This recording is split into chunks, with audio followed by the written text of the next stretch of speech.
team.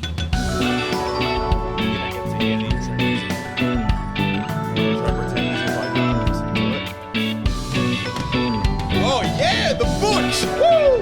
Yeah! Yes! Yes! Oh, we haven't seen that since Head Judge Noah. Woo! We're bringing the fun. We're bringing the thunder. We are Thunder. Flesh and blood down under. Special guest today. Oh, very special. He's back. I've had him on my channel before. The champ is here. Hello. Nick Butcher, Australian champion, the leader of Team Dragon Shield. Can we call you that? This thing. Oh, No, definitely not. By the way, I've had a real good look at this trophy. It's very nice. It's heavy. it's heavy. It's like 3D inside. It's hard to see on camera. It's cool. So Nick, first of all, I'm very fucking happy you won. And why is that? Not that I'm rooting for you. We had an interview, a chat, 7th of January. I looked it up, and my title for the video was Future Australian Champ. All right. Just took a while, Yeah. but you called it. You wanted to be, and you did it. Yeah. Well, you've got to believe in yourself, right? But I do have a question for you. All right. Why the fuck did you ban me from the Oceanic trade page? Whoa. Did I? Yeah, that was did. great. You did. There was so much drama. I think don't I was think I did. advertising my channel. I don't think so. Who was it? Maybe it was I Jordan. don't know. You can check chat log. You I'm can check kidding, admin bro. logs. I don't know. I also just don't care. So The first impression I had of you was that you banned me because you were one of the admins, and I had to run around and get myself unbanned. I don't know who banned me, by the way. okay. I was hoping to get a reaction. Yeah, so was I. Nick played that very cool, calm. Well, maybe it collected. wasn't him. Maybe I got to keep digging. I mean, I'm sure. I think there's chat. I think there's logs. Yeah. Oh yeah, true. So- I'm an admin now. That's the funny thing. I There can you go go. have a look. Paul, question 1 for the champ. Oh, I got to first off, congrats, mate. Thank Fucking you. well done. Well done. I loved, I like it when, certain people win, especially when I see a reaction or I see salt induced from others. Not saying people got salty because you won, but, I mean, I'm happy if they did. I don't care. But, I don't but, care one way or another. but you'd be the first to admit that there have been times perhaps maybe where you've got unlucky or underperformed or something like that. Expectations were quite high, and it must feel real good to just keep those critics silent after this one. Yeah, I mean, the only opinion that really matters is my own. Yeah, okay, that's fair. So, no one's more judgmental of my own play than myself. That is You are true. hard on yourself. That is So- true. So why is Nick Butcher's worst enemy Nick Butcher? Because I have noticed that you go on tilt like no other. I don't think it's tilt. I just think it's like disappointment in my own expectations of myself. That's why it's like people might get triggered in a way where if someone like makes a mistake, I'm like, oh man, that was just bad. He played bad, even if it was just one mistake. And that's just like, that's how I reflect on my own play. If I make one mistake, I just usually say I played awful. So like, it's like an extreme one way or the other. So I just always just how I view it on my own. Put your microphone in front of your mouth, by the way, so it's towards you.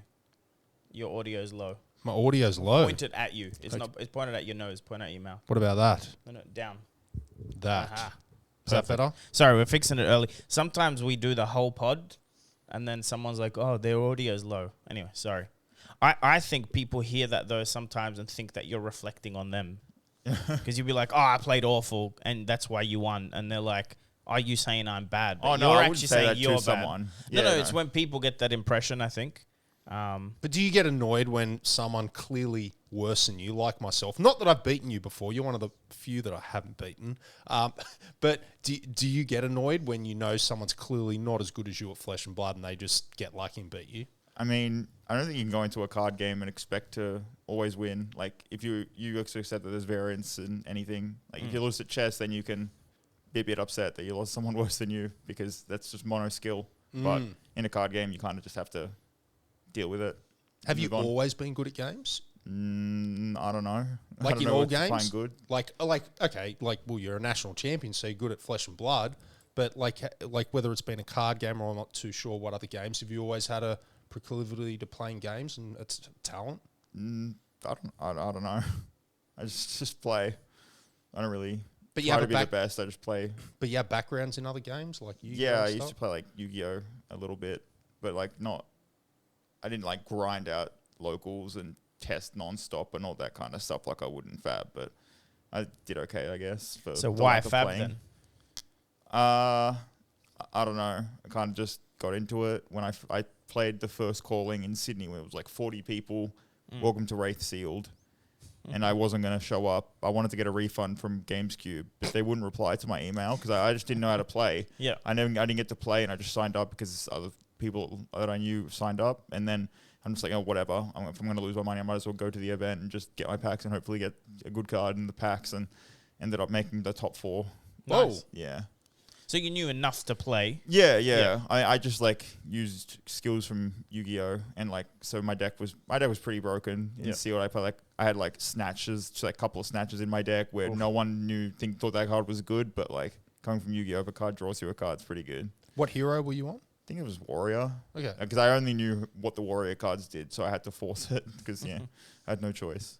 So you were like ending combos with Snatch and putting an Arsenal in. Yeah. I mean, it's pretty strong in Draft and Sealed Yeah, on yeah. Dory. So people don't expect it. They're thinking weapon swing's coming, then you go Snatch. That's pretty good. So So last time we talked like about your Fab performance would have been Nats 1. Okay. I feel like you went crazy tear in CC there, but the draft was really not good. Yeah. Did you change what you were doing between last Nats and this one? Not that. I don't know. I can answer that question. He sat downstream from me. That was the difference in Nats number 2. What did you feed him? When you sit next to the Timmy and you're not on fire, you're guaranteed to get a good deck. Isn't that right, Mr. Butcher? I mean, you've got to play to your opponents, I guess. Yeah, exactly.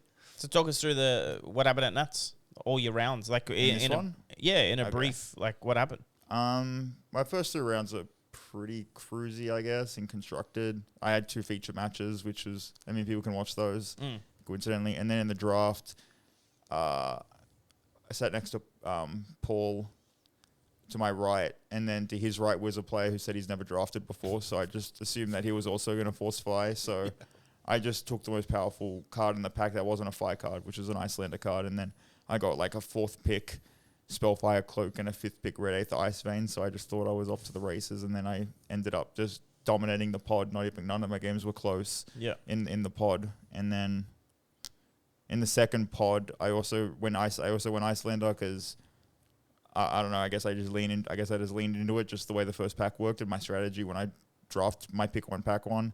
And then so I started 8-0, which was nice. Pretty easy run, and then in the last round I versed Joel, the guy who got second for the second time in draft.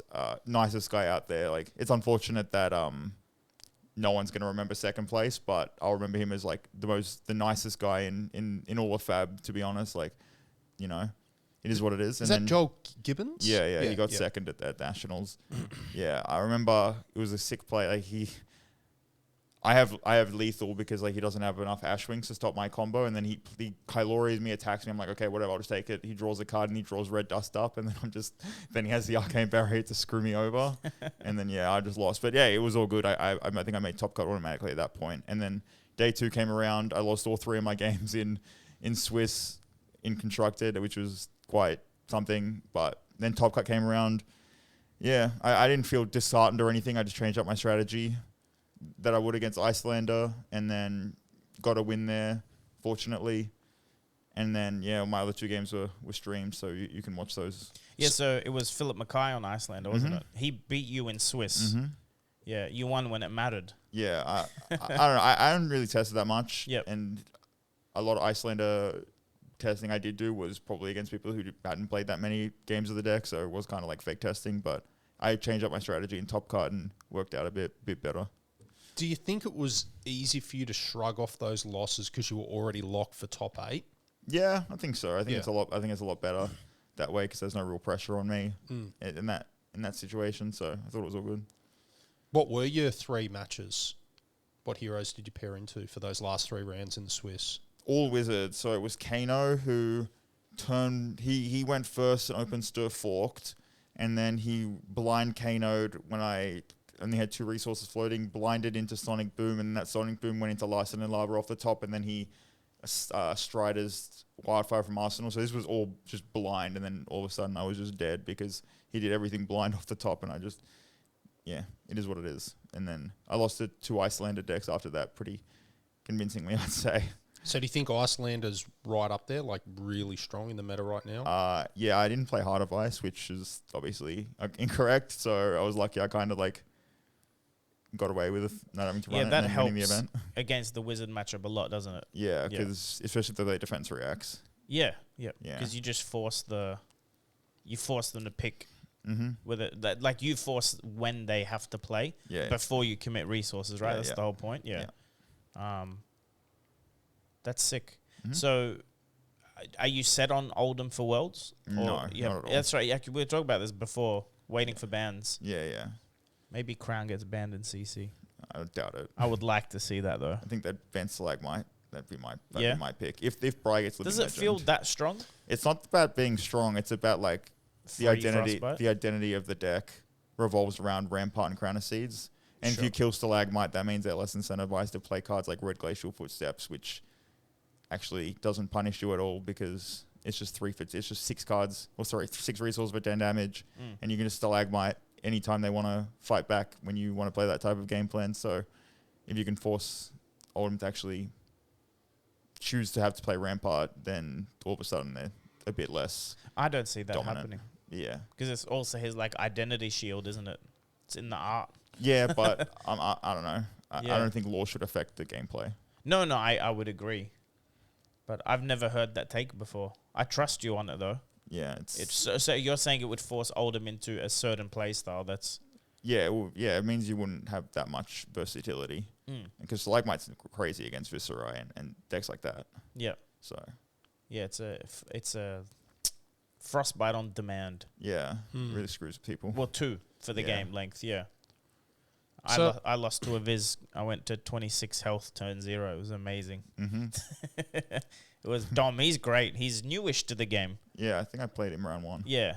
And he ended up in this... This wasn't in Nationals, though. It was in Battle Hardened, but super unlucky. Just crazy. And he had the crappy chess piece that you break for 2 resources, so he was able to crack it to do the turn. Yeah, there you go. Oh, man. Blaze. So who is in Team Dragon Shield, for those who don't know? Yeah, it's me, Matt Rogers, and Tarek Patel. Okay. Right now, yeah. Wasn't there another? Rob's like MIA sabbatical. Yeah. I don't know. Okay. I hadn't, that's right. I think we didn't see him in Lille. Yeah. Fair enough. So who's the best player, who's the worst, and who's the meat in the sandwich? I don't know. I wouldn't know. I don't know how to answer that. I think when you go into an event, you always have to believe you're the best player in the room yourself. So, do you guys have a strict training regime? No, not at all. Okay. Do you guys have different roles on the team? Not really. I mean, realistically, like they're the adults and I'm the immature kid who they have to deal with. You're the prodigy, huh? I don't know about that. Do you because I've noticed not every team like plays the same deck. Like obviously you guys seem to grab like you make a deck and then you play it. Is the deck building and piloting all like equal with you guys? I mean, I think it was just like coincidence that we all played Dash at Pro Tour. Like we could have easily all played something different. Like me and Matt were playing Dash since like the ban list, I guess. I think it was there was a ban list. Stabby Hammers got banned. Yeah. And then we went to Dash straight away, and then it felt really good. And then Tarek gravitated towards it because it just happens that way. What made you go back to Oldham for the Nats instead of staying with Dash? Prism got banned. Okay, so right. Oldham's pretty good. Yep. Yeah, that's just a no-win situation, isn't it? Yeah. Yep. What do you think the meta looks like now? Do you think it's been solved? Like, is this what we... I think it's mostly... Hard to expect. I think the top decks are Dromai, Oldham, Icelander, maybe Briar. But, probably those 4 are the top decks I'd see the most. – is an odd one. Yeah. I wasn't expecting to lose to it. and I lost twice on Dory. I'm like, whoa, I think people know how to play it. Yeah. Like, Quan Lee was my 2 losses in CC, the only 2 losses. Yeah. And Is it one of those decks that when you play against someone that really knows how to pilot it, it's a massive difference? He did not like, you know, I mean, an easy example is turn 1. He went Red Rake, activate Furnace, make 3 Ash, pass. Yeah. He did not give me Ash Wings to hit. Like, I don't think a lot of players at a casual level have that discipline, but he came in with a plan. I was watching your video. He had a plan. He's like, there's Dory. Just make a bunch of Ash Wings. Well, no, he didn't make the Ash Wings turn 1 because he didn't want to give me a counter too early. I think that was what he was thinking. But just played, blocked with everything, Remembrance, good dragons out, and then the game ended. Like, I had a big life advantage, and then the game ended with him having 4 dragons, 2 Ash Wings out. Yeah. And I physically couldn't stop them because I didn't have enough go again left in the deck to clear them. Yeah. Yeah, you're just fatigued out, really. Yes. Yeah. Yeah. I think if I had a couple of extra cards in the deck, I might have had a chance. But I was running tight. Like, I think it was 61 cards, and there's no way to beat that deck on 61. Yeah. It didn't feel like I had a chance. Yeah. Fair enough. Does it beat Oldham, though? What? Dromo. I mean, it could. I'm not too sure because I'm not too familiar with it in that matchup. I haven't played like that many games. Okay. So, yeah. I want to talk about your thoughts on how Flesh and Blood organised play is progressing, because you mentioned you've been to the first calling, right? 40 people. Now we're coming up to the 3-year anniversary, and we're about to have the very first Worlds event. Okay. Did you think at the start when you sort of got shown this game and you're like, I'm in and R-ing, did you think within 3 years we were going to get to this point, like pro tours, legitimate worlds, huge cash prizes, sponsorships? Did you see that? No, not really. I mean, I was told that the first Worlds, there was going to be a World Championship and that you top a calling, you get an invite to the World Championships. But, like, I don't know, I didn't really think anything of it. I just, like, I mean, back then, gold tunics were like $700 or $600 or something like that. So now it shows how far the game's come since then, which is kind of cool. So, yeah, like, that's one thing that I just can't get my head around, like, how successfully this behemoth organised play system for such a young game's rolled out. And I just expect more people to be coming on board the more they lean into that, you know, really robust OP system. And what do you think about the regions of the world? Do you think Oz NZ has, I guess, not much to offer? That's not what I'm looking at, but can we represent those top tables in these big tournaments anymore and push into those top 8s, or do you see it predominantly taken up by the Europeans, North Americans, and now potentially even the Japanese once they come online? I think as the game grows, Australia and New Zealand will fade out a lot worse, just because exposure's not quite there. We're not going to have the same amount of big events, and then people aren't going to take it as seriously or professionally in a way. So, yeah, eventually, maybe it's happening now. I don't know, but eventually the average player will end up getting better in those countries because they're going to travel to 10 callings a year or whatever. They're more incentivized to play more and grind it out. I think that's fixable here if we end up with enough. Like, I don't know what your Dragon Shield sponsorship looks like, but if you have sponsors that'll actually get you to those events, or you can go spend 3 months in the US and grind, like, you know what I mean? Something I did want to talk about is a couple of things I want to touch on. One is how shit the Nationals was, but and your opinion on it as a player. But Flesh and Blood Online, talishar.net. That's given me another 10 hours a week to play where it's not armories, where I think some people are complaining like the level of play on Talishar is lower, but I feel like armories are lower than Talishar Online because at least Talishar I can do 5 games in a row. Yeah. What are you testing on there? Do you use it? I've played like 3 games on there. What's your main method? If you got to practice with Matt Rogers, who's in a different country, what are you doing? It was TTS, but back then I haven't played since that new website came out. So it used to be TTS. Okay. But yeah. So not webcam? No. Okay. Yeah. Paul, what do you think about it? I think it's good. I think it's really good. I think there's a lot of bad takes out there. For the most part, I think people are pretty positive on it. But I can't talk much on copyright laws and things like that. Obviously, they're really flirting with danger if it was to be taken seriously, but I don't think it's going to affect the game negatively. You know, when, again, I'm going to draw on the analogy and the only one I know. When Magic the Gathering in-person play was peaking, you know, we're talking 60-plus player F&Ms, massive draft nights happening in every store all over Sydney, GPs in America having 4,000 or 5,000 people on the regular. Magic the Gathering Online was pumping. The thing that helped destroy Paper Magic was Arena. Arena is a computer game. It wasn't commercialized yeah, online. exactly. It was different. It wasn't a TCG. It was just basically a computer game. It was a completely different product. It incentivized people not to go into their store, where a Magic the Gathering Online was basically, for me anyway, it was a testing tool. I didn't play it religiously every day, not at all. But if I knew there was a big tournament coming up and I wanted to practice a deck, or I needed to get some games in before work, things like that, I used it and it was fantastic. And you had a collection online that was actually worth real money. That's a different thing. Flesh and Blood Online obviously can't do that, or Talisha it's called now. But yeah, I don't see it as a threat whatsoever to in-store play at all. At all, I think it's going to add. I don't think they're flirting with danger either. Like, there's a user agreement. There's rules on the Flesh and Blood website how to use the marketing material and stuff. Like, you can print your own Tunic playmat, a 1-on-1. No one stopping you doing that. If you email LSS and ask the question, which I've done, they don't really care if it's a fan-made thing. What I'm saying is, I'm not sure. When it comes to them using the game rules and that, I'm not too sure. No, I think the biggest thing, I think the name, I always had a gripe with the logo and the name being way too close to Flesh and Blood, which they've changed.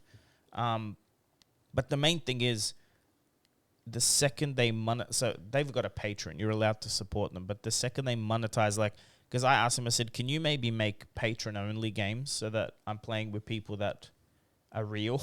They're not on like a dumb account and they roll scabbies and roll a 1 and they undo. And do you know what I mean? And he said they can't do that. They don't want to make it where you have to pay to play. I think that type of stuff, and tournaments online, I do not want to see. I don't even like when they do the casual tournaments online. Don't do it. Yep. Just don't do it. Like, don't offer any incentives, any prizing. Like, it should just be a tool. I'm a patron. I'm happy because it unlocks some features I don't want to use. But I don't want to see people stay home to play a Talishar.net tournament because they can win anything. Mm-hmm. Yeah. It did come in, I must say I used it a couple of times leading up to Nats, or only for about a week and a half or 2 weeks leading up to Nats. And there were 2 nights that I did decide to stay in and play Talishar instead of going to my LGS, only because unfortunately, it's hard to bloody find a CC Armory in Sydney. Okay, literally, it's like we're allergic to them. Seriously. So if the stores here aren't willing to support the highest level of competitive play in Flesh and Blood, and they're not in tune with the seasons and Nats, and they don't want to rock boats or change things up, they can expect their players that are attending those big events 1 or 2 weeks out, if they've only got a small amount of free time to play the game, they may choose to, instead of spending 6 hours to go play 3 or 4 rounds in a Blitz Armory and drive and all the rest of it, to maybe stay at home and play 4 games of CC. I think that's reasonable. So it is something to consider. What do you think of the Nationals Hall and TO? In what way? I got some very strong opinions about Nationals this year. I think, starting with the positive, have you rewatched the stream? Yeah, I watched some of my. I think they did a pretty good job. I loved having actual commentators and. Yeah. I don't know what the level of commentary was because I didn't really watch a whole chunk of it, but it was good to see. I wish they'd asked for some help with the setup because that lighting was atrocious. Like, it's not hard to fix. Yeah. The glare on the cards. I got messages from friends overseas and they said the commentary was great. That's good. I just wish like some of the cards were literally a white box because the glare was so. It's very easy to fix. We fixed it at the first Nationals. When we did it, but oh man. Did you have any bad experience? Anything you'd would want them to have improved on? The only thing I don't like is that there's lunch breaks. Yes, the 1 hour. What isn't even 1 hour? It was an hour 15 minutes, I think, because the round would have ended at like 1:45, and then they said 2 p.m. I'm like, what for? We had an hour and a half. We got to the pub, had like a full cooked dinner, and came back. It's crazy. Yeah, the only issue I had as a player was this probably only affected a few of us because we were in pot 1. So what happened was they said everyone that was an even number gets up and goes to the next table. But what happened in pod 1 is that because even numbers will always play an even number when it comes to the event. When we're doing our deck checks and all that, my opponent is literally on the other side of the table. Yeah, we all had that, not just pod 1. Every table had a... And then I brought it up as a problem, and then they just said, oh, yeah, but it's different on these tables because, like, your opponent's here and you're here, but I'm directly in front. Yeah. My first opponent was Joel in this first pod. Like, he's directly in front of me. Like, my deck's just on the table here. Nah, that was the weirdest thing. That was the weirdest thing. So, yeah, that was the only complaint I had. And I really, you didn't mind playing, like, elbow to elbow with people? No room for anything on the table? Not like, the issue with that with me is, well, I was in 2 feature matches at the start. Yeah. So I was in 2 feature matches at the start, and then I was always on the top first table, and there was always a feature match there, so we were always able to... You always had some room. Okay, so the trick with that Nationals was to win. But yeah, I can see why people would be frustrated, because the first round was a bit ridiculous. I had an opponent, like... drop his entire banish zone on the floor, which is probably like a match lost or like a penalty, right?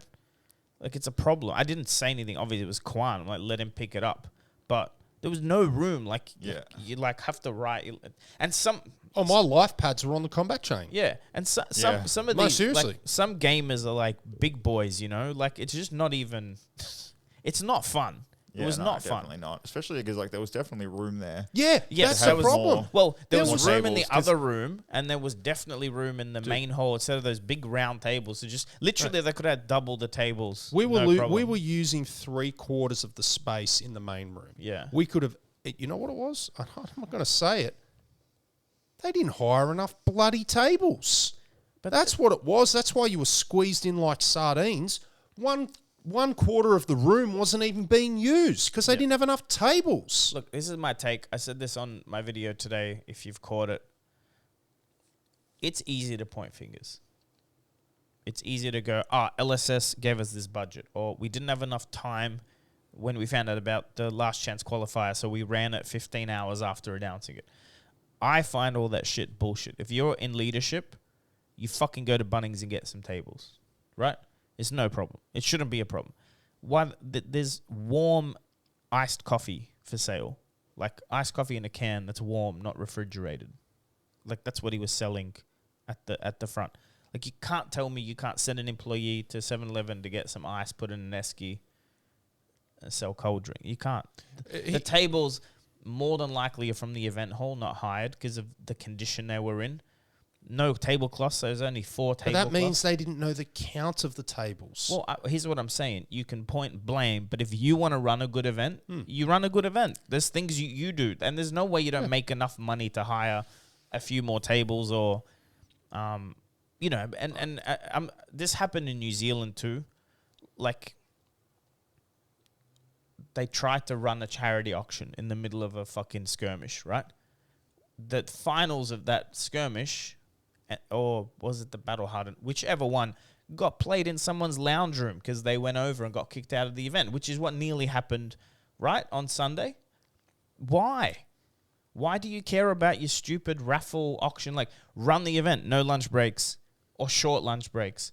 The best way to run these things, I believe, I don't know if this happens, but you get the judges, like if someone needs to go grab food, toilet break, whatever, you go no lunch breaks, but you can go up to a judge and get a 10-minute slip and your match goes 10 minutes overtime in a section of the day. Because most people want to just play through. Mm-hmm. I think you're better playing when you're hungry. You grab a muesli bar from your bag or whatever and you buy a chocolate bar if you know. I got snacks I usually bring snacks with me.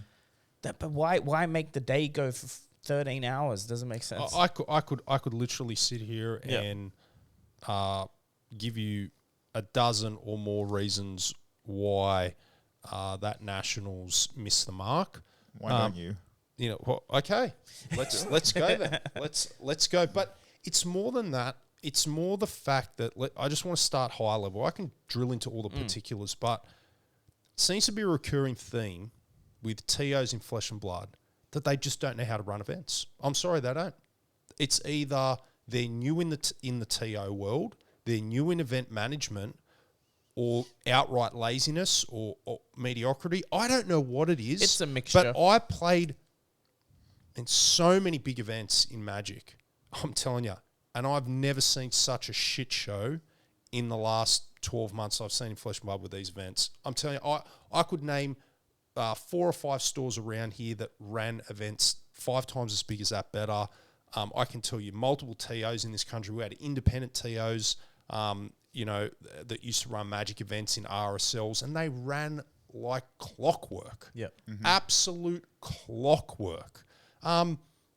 So I don't know what it is. I don't know if LSS needs to outsource, get these people to outsource an event TO manager. Maybe there's no appetite to be a TO anymore. Maybe the commercials aren't right. I don't have privilege to know what money's going back and forth. So again, I can't get too critical. I don't know who's paying The TO what. for this one made a comment to someone that he's losing money on the event as an excuse for something he said, like for something he was asked for. Man, first of all, if you own a business and you're running an event at a loss, you're a fucking idiot. Just say no. Don't run it. Like, you do your due diligence. Like, if I owned a business and you gave me a proposition, hey, do you want to partner up and run this event? And I looked at it and I'm losing anywhere more than a cent, I'm going to be like, you know what, buddy? Run your own event. Yeah. Like, my time is worth something, right? Yeah, of course. Now, if you love the game, which I do, I would probably run that event at a loss and use it as a marketing exercise and advertise my singles and my brand and my shop and advertise to LSS that, like, you know, if it cost you money, you flew in a caster, you did all this stuff for the game, for the love of the game, do that and don't complain about it. But anyone that ever says that line, I'm losing money on this, how? You can make money in these events. Of course if you you can. work hard. They didn't have singles at the event, Paul. You can make a lot of money. The TO, the store, and look, obviously you can find out who they are. It's not the point. Like, it could have been anyone. I don't know this TO well enough to make a comment about them. I went to their store. The store is full of singles, full to the roof of singles. Where were they? Friends of ours, Sam, Declan, wanted to order singles from that single store and pick them up at Nationals. They were told no.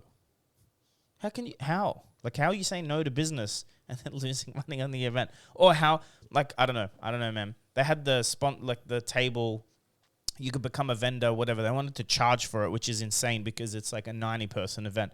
Like, you don't charge, you do it so that people can, like, again, you do it for, why have empty vendor tables? They had 10 empty vendor tables. You don't need, for a 90-player event, you need one competent vendor. That's it. Well, they had great vendors. You just need they had one absolutely. competent By the vendor. way, the vendors were amazing. They had Palms of Gaming, loved their product. They had PCG Grading, loved their product, and they had Good Games. Castle Ray, which is the only guy that I think Castle Ray. I've dealt with him before. Michael, great guy, had like a hard to find all there. He had some great stuff, but he also only had a binder of foil Majestics and up. Like, there wasn't. You couldn't go and buy a playset of something to change your deck for the Battle Harden. But that's insane. I had a friend of mine who's never played Flesh and Blood come to buy singles. I said, come to Nats. He came. He had a look around. He's like, great, I'm going to go buy singles from his store because they didn't bring any. That's craziness. Yeah, it's been embarrassing. To be honest, that specific case where it's like you want new places to come in, like this is a good advertisement. Yeah. For the game in general, like he's the national champion. Yep. Oh, this is cool. I want to start playing the game. He went and talked to the grading people, and he did and bought some palms off stuff. But where's the actual car? By the way, the most high profit margin is commons and rares in an event because you can charge like $1 a rare. Yeah. Right, which is normally 10 cents, and you don't have to say sorry about it because it's still only $9 for someone to buy a playset, and they build the deck for the next day. No one complains. I've never heard a player complain about buying overpriced commons or rares. They just do. Then to them it's a return on their investment if they convenient. win the event. If they win the event because of those cards, like, But it's convenient. Someone lugged the card. Crazy. The price support was mediocre, but also ended up not being a battle hardened. I was like, where's the Winter's Whale playmats? There's none. It wasn't a battle hard. It wasn't a battle hardened. That was interesting. Now, here's what I'm saying, and just to be very clear, because I'm sure word will get around because it's a tight-knit community. I don't care if it's LSS's fault or the TO's fault. I don't care. If it's my name on the event, it would have run well. That's how I see it. I would have been up till 4 a.m, getting tables. I would have been up at 5 a.m, going to Bunnings to buy tables and chairs if I had to. Just make it happen. It's on you to make it happen. I would make it happen and invoice LSS if I deemed it that they underprepared me for the event. You know what I mean? Like if you told me, do this is what you're doing, and then like as LSS, and then I turned up and we're short 20 tables, I'm not waiting for permission. I'm going to go get the fucking tables and I'm going to send you an invoice. Like, we're not talking thousands of dollars here. We're talking like petty cash shit, right? Yeah. Multi-million-dollar global company can probably understand that you had to do this, because even just for like hygiene and safety and like, man, imagine if we had to do a fire drill when we're packed like sardines like that, not spread out. Like, you couldn't fucking move. You'd finish your game and you had to like carefully maneuver stuff. And even they had table numbers on, but there's no room for table numbers and playmats, so the table numbers end up under the tables during the matches. And then you're looking for your table number after and someone's left it on the floor. You can't run an event like that. And another big thing, you know, my main sticking point is timings. Timings. I'm sorry, it's not acceptable to have any sort of major tournament on a weekend, have a player meeting start later than 9 o'clock in the morning. It's crazy. I'm sorry, it's not. Day one kicked off, I think, at 20 or 25 past 10. The timer started, I was sideboarding and doing all that at 25 past 10 in the morning. Play meeting should have been at 8:45 and we should have been playing at 9, or 9 play meeting, 9:15 at the latest. You cut the freaking lunch break out, you start at a reasonable hour, and instead of getting out the venue at 9 o'clock at night or a quarter to 9 at night, we would have been out of there at 6:30. Yep. Yeah, You I know, remember. at a Last fucking round. decent time. What's crazy is like Singapore was a much bigger event. Yeah. We were out, there was daylight. It was like 6 o'clock. Dude, man, the It was still a tardiness long is- day. Singapore was a nightmare in the first draft. It took forever. Sure, but the Yeah, event ran on yeah, time. yeah. Like because Brennan was like cracking the whip. Yeah, yeah. Like, yeah, the intro was slow and the draft was slow, but they ran that professionally. Like, they caught up on time, and there was no lunch break. And No. even the venue itself, like those tables were crap. The playmat would hang off towards Yeah, you, yeah, but there was yeah. room to sit. There was plenty of room.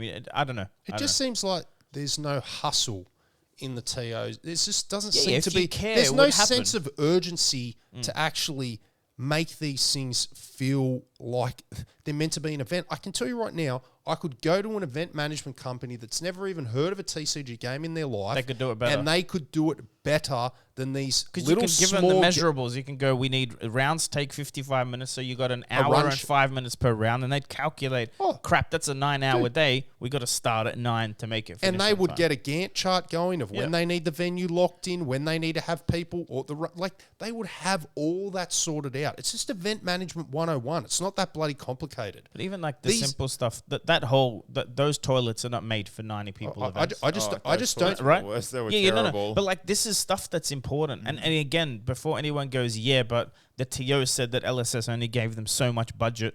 Bullshit. Give me a budget for an event for 90 people. I'll go have a look at the whole. I'll message LSS and go, you guys are dreaming. We need an extra $2,000. Why? Because I'm not running 90 people through a 1 cubicle toilet. Not happening. Just not happening. Like, where's the communication? It's like, I don't know. One thing I want to, Judge Noah's not here, so we'll talk about him.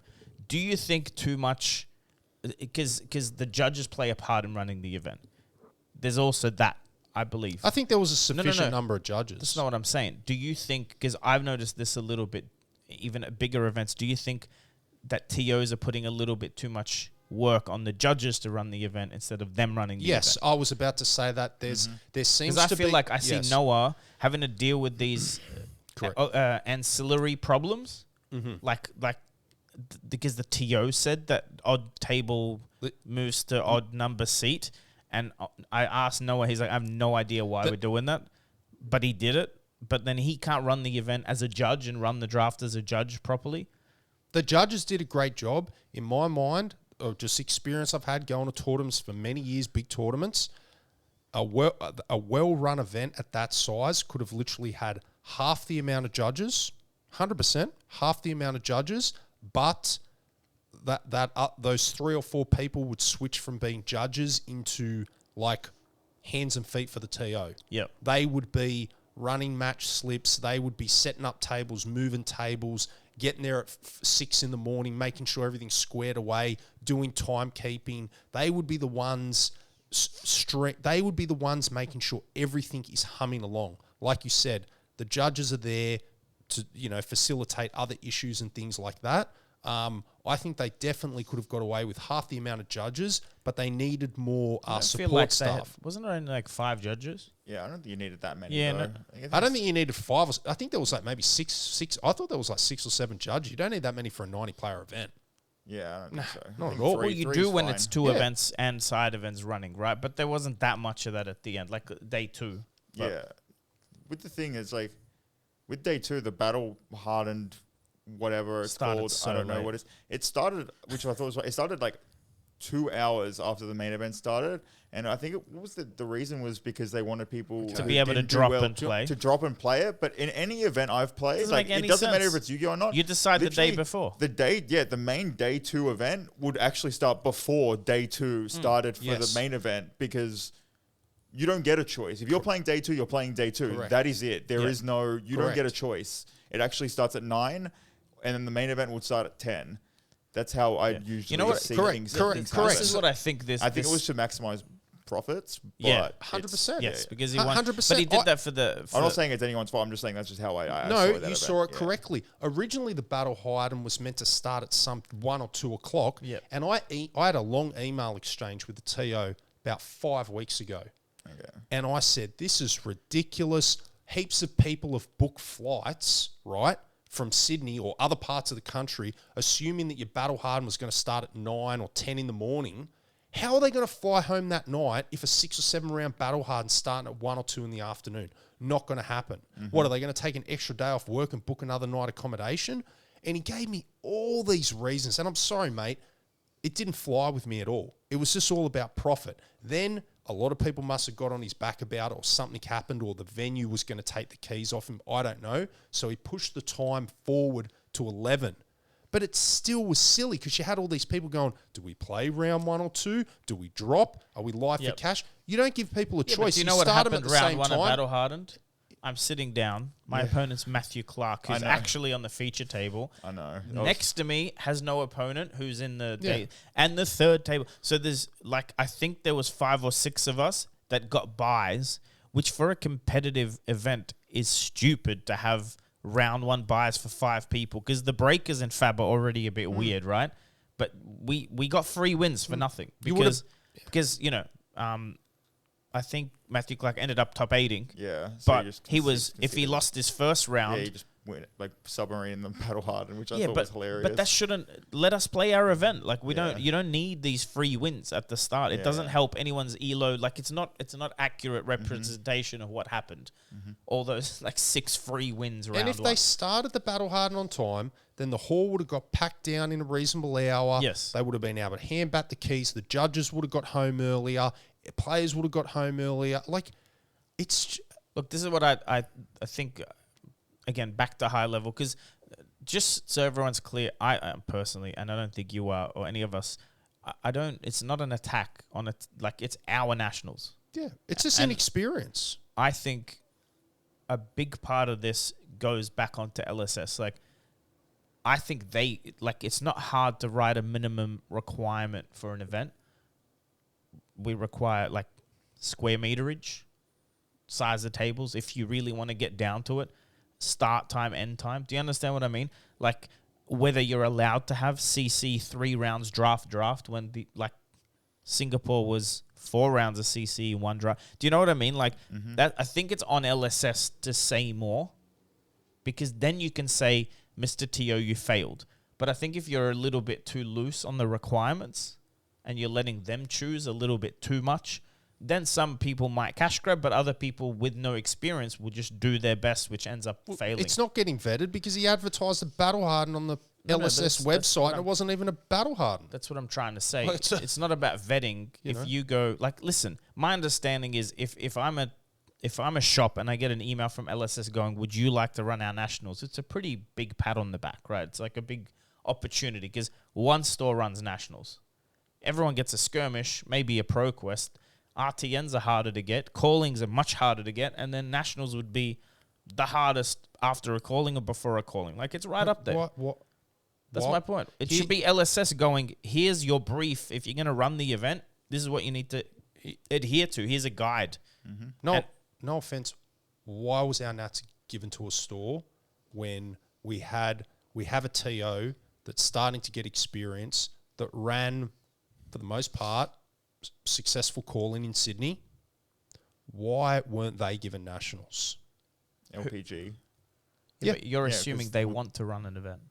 No, they do have event organising experience, and they do. They definitely have the most resources. They ran a pretty good Australian nationals for MTG down in Canberra. I was there for 2 years. That was a 600+ event at the AIS. But do they run in Melbourne? Who cares where it is? They should dictate. They should come to LSS and come to an agreement. Like, I'm sorry, it doesn't matter. Like, you shouldn't go to some bloody store in the back of Melbourne and go, oh, here you go, you can run our major event. I'm sorry, it's not good enough. But maybe that is a dollar thing. That's not good enough. No, but maybe that is a dollar thing. I'd imagine LPG's requirement to run an event is larger. Like, the calling was 300 people, right?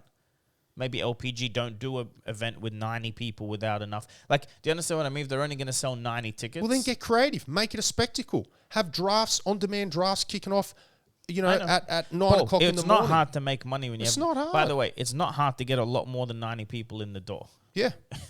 But why? Have winner box, on-demand winner boxes. Correct. Why am I turning up? Mm-hmm. If I'm not in nationals, why am I flying from Sydney? What's the reason? That's what I mean. Like, even the price support.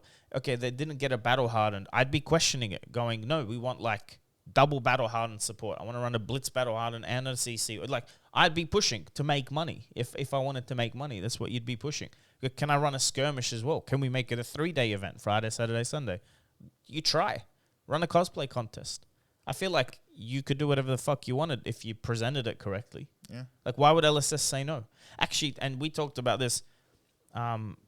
There's stores in the US that are getting so big that when they run like a big event, they get offered a battle hardened. They go turn that into a battle hardened. Because it was like a 1K event in the US, got upgraded by LSS to a battle hardened. Like, here's battle hardened support. Like, if you're going to get 100 people at your event or 150 people at your event, any store in Sydney could be doing that. Yeah. And of course, LSS would be happy to send prize support if, you show them a reason. Yeah, look, we can run an event. We can, like, if you're bringing people in the flesh and blood to an event, making people fly in, putting money behind it. I know the US is a bigger place, but having 90 people in your hall and then not having singles is like the first commercial mistake. Like, there's at least a couple of $1,000 profit in just having singles, right? Because you just charge 50% more because it's at an event and there's your profit for the week or month. Mm-hmm. I was at that venue. It's funny. That venue we played at, Nationals, was the venue where I played my last sanctioned tournament of Magic the Gathering. Mm. Okay, it was like a WMCQ double weekend or something down there in Brunswick in, I don't know, 2017 or 18 or whenever it was. Anyway, it was run seamlessly. Perfect. Who was the TO? I believe it was Good Games. I'd have to double check, but I believe it was. So Good Games, not LPG? Oh, well, I don't know. That's I can't. Sure. Either or. You're not sure? Either or. I believe it was them. I don't think it was Games Lab down there. I believe it was one of them. Anyway, it was run smoothly, no problem. There was so many more people. There must have been double the amount of people in the venue that weekend, easily double. Never felt squashed, everything ran smoothly, timings, everything. Yeah. So it can be done. Look, for what it's worth. The venue's fine. Yeah. For what it's worth, it was a fucking amazing event. Yeah, of course. Because the last one with COVID and Tasmanian, was it Tasmania or WA? They couldn't even come to the event. We met a lot of people. Community's awesome. The games were great. The meta was great. Yeah, the atmosphere, the community, the camaraderie, it was excellent. I'm saying all this because I know that I just want better next time. Yeah. I just want better next time. I feel like if you mixed our first nationals where there was a lot of stock and singles, there was 3 vendors, but that's all they needed. There was a lot of sealed stock. There was every single you can imagine from Blood Rush at the front. They ran auctions. You'd walk out at any time and there's people doing deals outside with the vendor, which is good to see a local vendor make some money. Yeah. The hall was big. Mm-hmm. The only thing we were missing then is a real streamer, and this current tier did a phenomenal job streaming it. Yeah. There was pokies at the first one too, which is a bit of a plus. Yeah, That's right. It was in like a club, wasn't it? Exactly. That's a good thing where you can get a meal and a beer in the venue. Oh, and accommodation too. I just would love some of these events to be in a place where you can stay, like at the event or close enough. I don't know why TO's... Rudy Hill RSL, let's make it happen, baby. I think... The Vegas of the West. I honestly, I think definitely part of the blame's on LSS. They do need to scrutinize this stuff. Like, you can't just... Especially if you're... Listen, you give a nationals to LPG, you give a calling to LPG, they're a big enough company. There's enough at stake between you and them that no one's going to screw the pooch. You know what I mean? No one's going to really ruin it because... Like LPG are the distributor of Flesh and Blood in Australia. They're not going to just ruin the event or do one cash grab, right?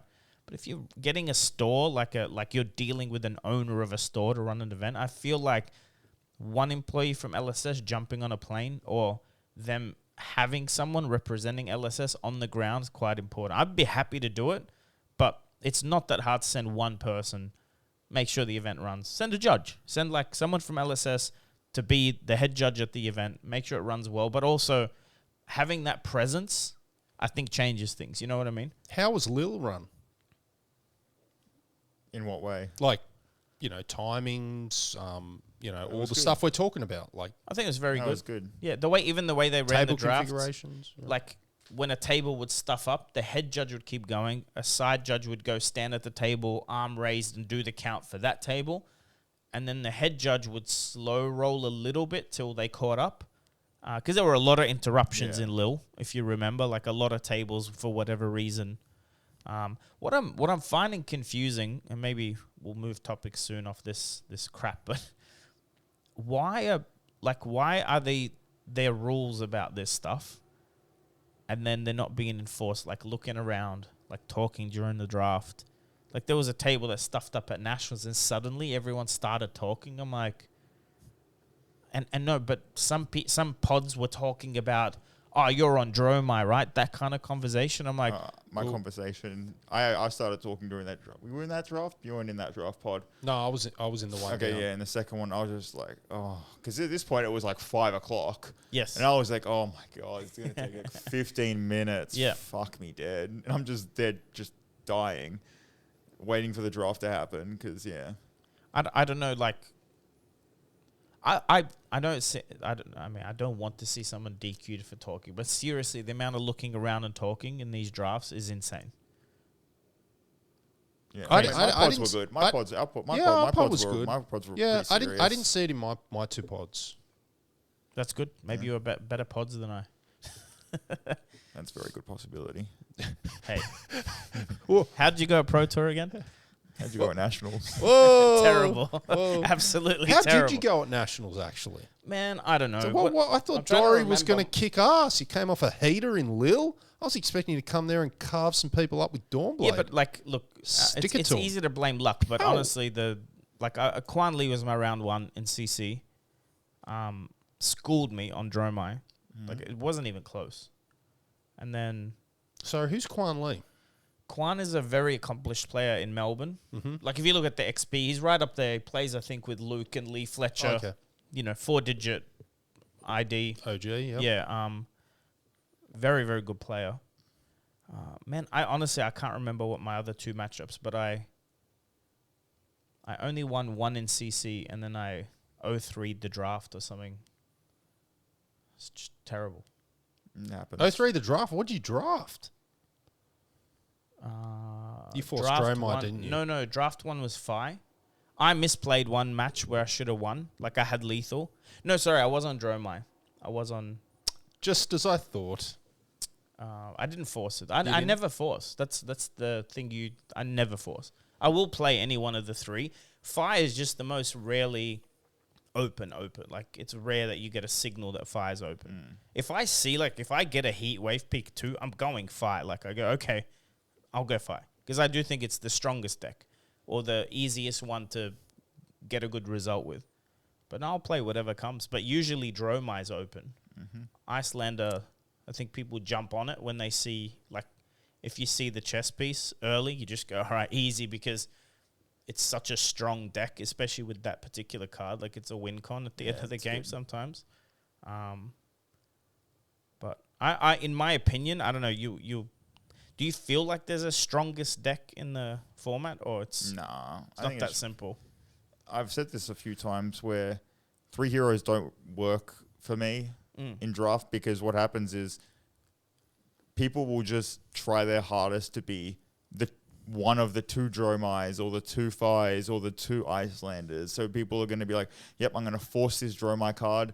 And then you get past the pack and it's like, oh yeah, I'm going to take this Dromai card. And then all of a sudden the next pack has no Dromai cards. And then it's like, oh God, well, I'm switching into Iceland. And then all of a sudden it's just a big cluster of people switching from Dromai to Icelander and back and forth. And then the people that are forced Phi are just like, I'm just going to keep forcing Phi. And then they end up being like, there ends up being like 2 or 3 5 drafters, and they've just been in it since the start, and everyone else was flip-flopping, and then they just get destroyed by the 5 players. Yep. And it's just like, okay, well, this is just So shit. a 4th hero would help solve that? Yeah, because, I mean, that way you can easily, like, it's easy to read a signal on a 4th hero, because it's like, okay, well, I can stay open. That's why I like Monarch, because you can, like, say, okay, this pack has 1 good light card, 3 good shadow cards, and, like, you can pass the shadow cards, take the nice light card, and then all of a sudden you're still in 2 heroes, and then you see, okay, you get past Take Flight, like, oh, I'll take a Take Flight, and then all of a sudden, like, you see, oh, like, you know, you see Gallantry going, it's like, okay, cool, I'll take that too. Or you can even stay open a bit more, or take a generic, like a little or WTR, something. you can stay open for a while. Yeah, I like the cards like Pummel, where it's like, okay, well, this is good in 2 heroes, or Razor Flicks, that's good in 2 heroes. Yeah, I'm going to take that, and then I can switch off it if I have to. I feel like they tried to do that in Uprising, where the generics, it's kind of the same. Like, the generics are quite good in 2 of the heroes, depending on what you take. Like, a Popper's good, an Oasis is good. Yeah. But it doesn't actually leave you open. Like, you know what I mean? Because a lot of people are forcing pick 1. Yeah. But also a lot of people seem to be forcing pick 1. Like, this is actually what I see a lot of, is people are looking at a pack going, it's got a Blaze Headlong, a Heat Wave, and another red ninja card. Yeah. So they go, oh, Phi. It's like, no, dude. Yeah. You can't force Phi on that pack. That pack is send the Phi signal clearly and take the 1 good Dromai card. But I feel like I've been caught by it a lot. And not lately, but I get caught by it a lot where I get a very clear signal, but it's actually there were 4 really good Phi cards and someone sent 3 down. And I think I'm safe, but you're not. Yeah. Because you missed that 1 card. Like, they took I don't know. Or they took a generic to stay open. Yeah, I think I'm at the point now where if I don't see a Popper in pack 1, I'm just taking a class card. Yep. And the class card will depend on what the other class cards are. So if there's, say, a red Aether Hail, and the rest of the pack is just dog shit Icelander cards, I'm just going to snap it and pass everything else and just be in a safe spot. Yep. And pass, like, I remember in the first draft at Nationals, there was red Dust Up, red Rake, maybe an Embermore, maybe, and there was just red Aether Hail and, like, a yellow Brain Freeze, and I'm just like, see ya. I'm taking this Aether Hail, and then it's so you never touch those really good Dromai cards early. Yeah, no, and then all of a sudden there's 4 Dromais all next to each other, and then I'm just like, see ya. Look, we've argued this on the pod before. I think most of the issue with the draft is you have these, like, fanatical people that force, regardless of what the signals are, they just force. Yeah. And then you have people that are trying to big brain it. And if you end up with the wrong combo or you're in the wrong seat, you just end up not knowing what the fuck's going on. It's happened to me way too many times. I can play all 3. I'm not stuck on all 3, but the signals are whack. Yeah. And so far at every big event I've gone to, including Pro Tour, there were people at the table going, oh yeah, I've drafted this twice before. I'm like, how are you here? Like, I don't even feel like it's fair on me if you've only drafted twice. Like, RTN's was the same. There was a guy literally, he's like, I've played Flesh and Blood twice before. I'm like, why? Who told you to come to this event? Do you know what I mean? Oh, yeah. That pod was ruined, man. It was ruined. Yeah, and it gets also ruined by, like, people taking signals badly. Yes. You know, it's why Iceland is the most difficult to actually, like, go into, because you'll, like, say, oh, cool, I'm going to take my red Aether Hail, and then people will be like, oh, there's a blue Aether Ice Vein in this pack. I'm all in. Like, yeah, my deck's gonna be crazy. I'm switching right here. Like, blue Aether Ice Vein isn't very good. Like, yes, it's but Ice it's just Vein. blue ice, right? It's not even an ice card. It's like, oh, blue Ice Vein. Of course I'm gonna take blue Ice Vein. Or you get past like, oh my god, this is like 7th pick, and it's like a blue ice block 2 shit card of some variety, like the rare that gives them, when you fuse, you give them 2 things. They think that all of a sudden that's a signal. Can I tell you what? Serious? This is the Why are you hottest screwing take us all? of the night. You ready? So WTR, welcome or farewell to Welcome to Wraith. Remember? I didn't play them, but yeah. Sure. Arsenal Pass made a video how to draft Welcome to Wraith. It's got like 6,000 views on it. Everyone drafted the way Arsenal Pass told them to draft. Mm-hmm. Like stay open for the first 3 to 6 picks, whatever Hayden and Brendan put up. I disagreed with them. Like, that video shit, because if everyone does that, then no one knows what the fuck to draft. Do you know what I mean? Like, if everyone stays open for 3 or 4 picks, then nothing happens at the table. You can't actually like, you need to know sometimes when to force and when not to. Like, if you see a clear signal, like a crippling or something, and you go, you know what, like, I could build a deck around this and a couple of other cards. You just There's go. obviously exceptions to bombs. Like, if you get Blood Rush Bellow, you're taking that one. Sure. But here's what I'm saying about this. Honestly, I haven't seen a lot of good Uprising draft content. I think that's actually part of the problem. So from an educational perspective, it's not like you can go and there's a couple of real good thought leaders on the topic telling you, hey, like, this is what the set looks like. You can force, but you should probably force the weaker hero in the first pack because you send signals, etc. And if you're second, like, I know you're not allowed to communicate to your partner, to the guy sitting next to you, but you literally need to communicate to them what you're trying to send. So yes, shuffle the pack. Don't leave the hit on top, but try and forget what you want. What can I tell him that he's safe to go? Is way more important. But I just haven't seen a lot of good content on it. Because I don't think people actually like Uprising Draft that much. No, but I think they'd enjoy it more if people, like, do you know what I mean? Because ideally in a pod, right, you're never sitting next to the same hero, so you get a couple of free picks before you start sharing, right? That's the logic. And ideally it's 2 Dromai, 2 Icelander, 4 Fire, or something like that, right? That's how the card pool, that way no one has bobbles and everyone has a decent deck. And the matchup lottery is not as crap, because there's like this double negative where if you have 4 Icelanders in the pack, first of all, 4 of you have shit decks, and you're twice as likely to get an Icelander mirror than you would be if there were, you know what I mean? Like, if there are only 2 of you and on opposite ends, you probably will dodge each other. And one of you might lose to a Dromai, but it's ends up being like you get 4 Dromais. And then you end up playing 2 Dromai mirrors because luck. And then you end up going 2-1 with your shit deck because your deck was slightly less shit than their deck. You know, the only round I won at Pro Tour in draft was someone put a what's the defense reaction on Icelander called? Sigil Permafrost. Sigil Permafrost in their arsenal in the Icelander mirror. That's how I won my match. My deck was crap. How does that happen? How do you my first move was Scar for a Scar, Arsenal Pass on turn 0, right? And then so his turn 1, he put it in Arsenal thinking I'm probably running some attacks. Like, that's what he got out of my... Insane. I was like the whole game going, what is in his Arsenal? It must be a red spell. And then he wouldn't cast it. And it didn't... Yeah, that's what he had. All right. What's your favorite deck set to draft? Monarch. You like Monarch? I never heard much about Monarch draft. People that drafted it a lot love it. I never had a chance to draft it. I wish I did. I played Sealed twice. It was fun. Yeah, it's good.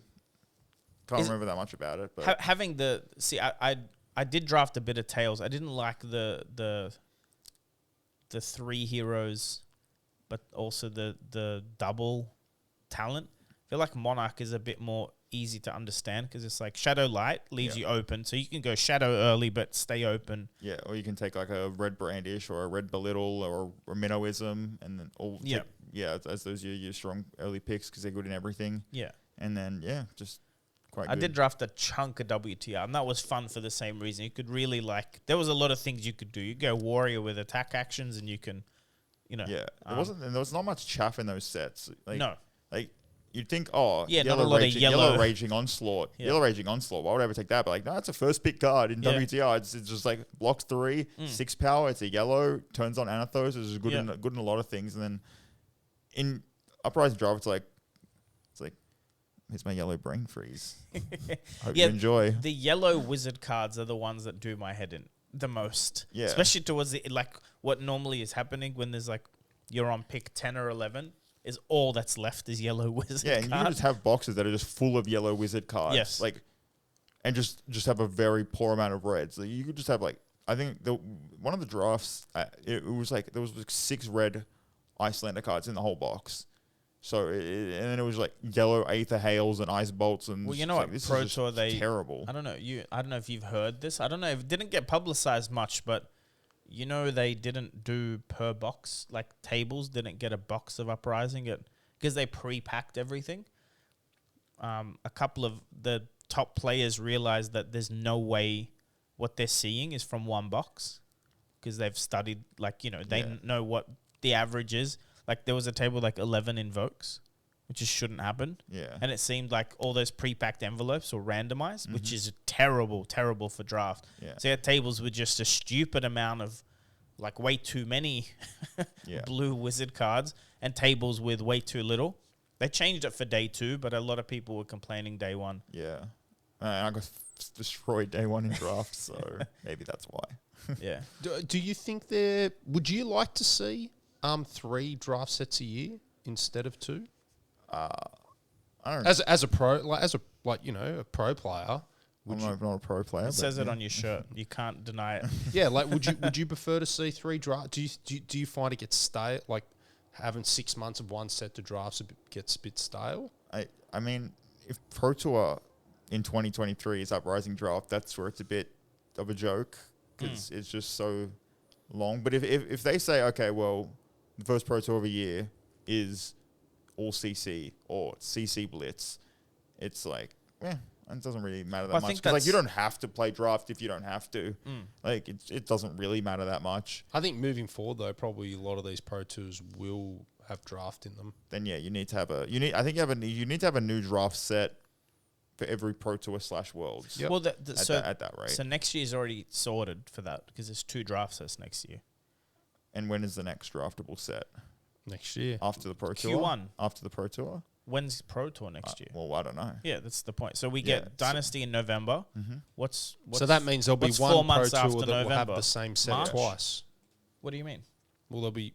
When will the first Pro Tour be next year? I have no clue. Yeah, I doubt it. I think Worlds will be the last time you play Uprising at a pro level. Yeah. So, yeah. I think. Yeah. But also next year we get 2 draft sets. We get. But next year there might be... well, there will be Worlds and there might be 2 Pro Tours, so one's going to be drafting the same set twice. I don't see why that matters though. Pro Tour and Worlds having the same set doesn't matter. Unless they do like... Because like Lil and Worlds are has pretty a draft. close together. There's not enough time to learn a whole new set Unless between. like the 2 draft sets next year are both played at Worlds. Right. So that like could be cool. they're like one instead of 2 Uprising this year, next year it'll be like the first draft set in the first day and the second draft set in the second that day. is cool. Yeah, Look, that's what they're I thinking. like the first idea a lot better. Is I don't mind this year having had the Uprising draft twice, and then next like Dynasty comes out, and then hopefully the next big event is CC, like constructed only. Yeah. CC Blitz would be for me way more interesting than CC draft. Yeah. And then switch it. Like I would like that more. Yeah, I think this year they were trying to do WTR at Worlds, but at this point probably not going to be possible because Were they? there was an idea that was floating across, but Fair. I mean, but the problem is... Was it just because they didn't have enough product, or...? No, there's a lot of WTR I'm not out sure the statistics of it, but maybe there's it's a lot of logistical WTR problem, out but there. The problem is it's not in every store. Like, how do you... Like, think of the stores we play at. They barely draft anyway. Most of them don't have WTR Unlimited on the shelf. You know what I mean? Like, where's that... That's not the culture, is what I'm saying. Yeah. And I don't feel like it's good for LSS to be pushing a draft set that's older. Like, monetary wise, you push the current set. Yeah. So you excited to play Blitz at Worlds? Yeah, I like Blitz. He's got to make day 2 to play Blitz. Yeah. Doesn't everyone make day 2?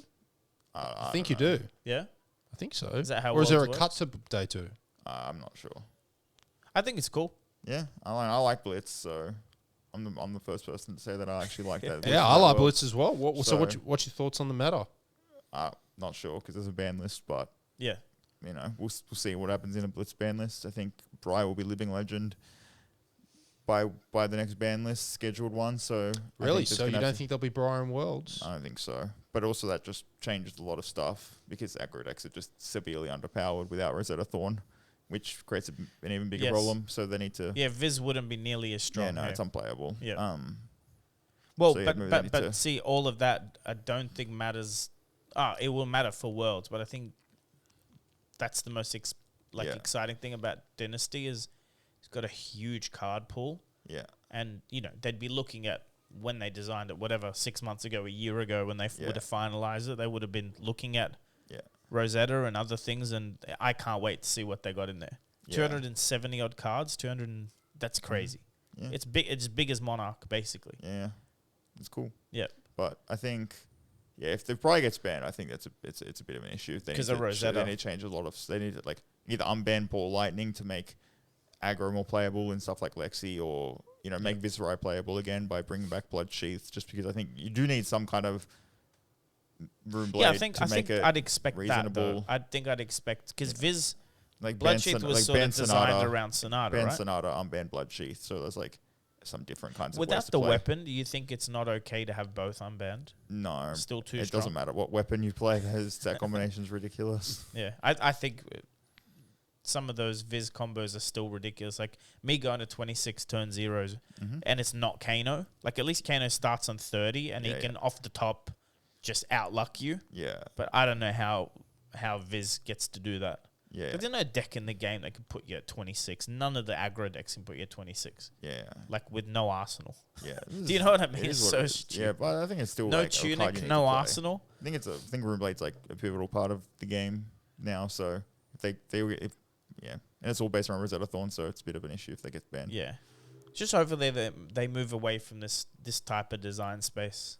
Yeah, I Of think that they really want to move away from the Monarch, Tales of Aria, Everfest block Yeah. entirely, and just I think it feels like it has. yeah, I think they're just planning to get rid of Oldham and Briar as the last two Sin decks that Yeah. are just too overtuned I think in a- Oldham is going to see bans though. in a less powered format. So that's Yeah. why I think they should, when they get banned, it'll be a lot better. I mean, Oldham is way too strong in Blitz. But that also speaks for CC. Like Crown is so Well, Crown's much value banned in in a Blitz. card. I know, but it's so much value in one card. Yeah, it's good. It's better than good. It's like you don't need Arcane Barrier. You can clean in your hand you want. Fucking arsenal your Eye of Ophidia and just put it away. Crazy. Yeah, it's a pretty good card. I know like it takes a bit of skill to actually abuse it too. I know like if you're pitch stacking and it's very strong in the hands of someone like you compared to me. Like I just use it, but if you're believe in you. really planning out your turns, it's insane. Yeah, I believe you can do it though. I believe I have to apply myself. Yeah, It's not a lack of intelligence, it's time. yeah. You got to put reps in that thing. You got to like practice remembering pitch stack. Oh yeah. I'm not good at I don't have time. Yeah, I mean, you don't have to remember your full pitch stack. You just No. need to remember the last 4 cards that you put in there, and so you make sure you have like a good hand coming in. It's like synergistic. You don't have to remember every single card in a row. Talk to me about Fab School. People want to know. I know, but what happened? So we talked Jan 7. Okay. That was the announcement for Fab School to start in Feb or whatever. That would have been after Nationals. Yeah. Yeah. What happened? Doesn't matter really. Well, it matters because I think you're closer now than you were then to doing something about it. Well, at least I hope that I've won something. Well, It makes it a lot. but it wasn't that simple. It was also you tried to move New Zealand. There were issues there, right? Yeah. Like it was a bunch of things because we were talking. Yeah. Yeah. It's nothing. It's just like as long as it happens at some point, I've just sold my gold card Yeah. to I bought it. fund streaming setup. You So can- now you that can with see Fab what's Online, in it on Fluke and Box. We already opened it. yeah. So I'm now we're gonna be able to buy a streaming piece because like what happens is I was gonna we got all the marketing assets and all that stuff, and then what happened was our computers couldn't really handle, my laptop couldn't really handle all the stuff. So I'm buying a streaming PC now after winning an event. You know, there's actually some good on me, I guess. I don't have to be carried by other people and have people call me good by word of mouth. I actually have some kind of credential now. I think the people that know that you're one of the best.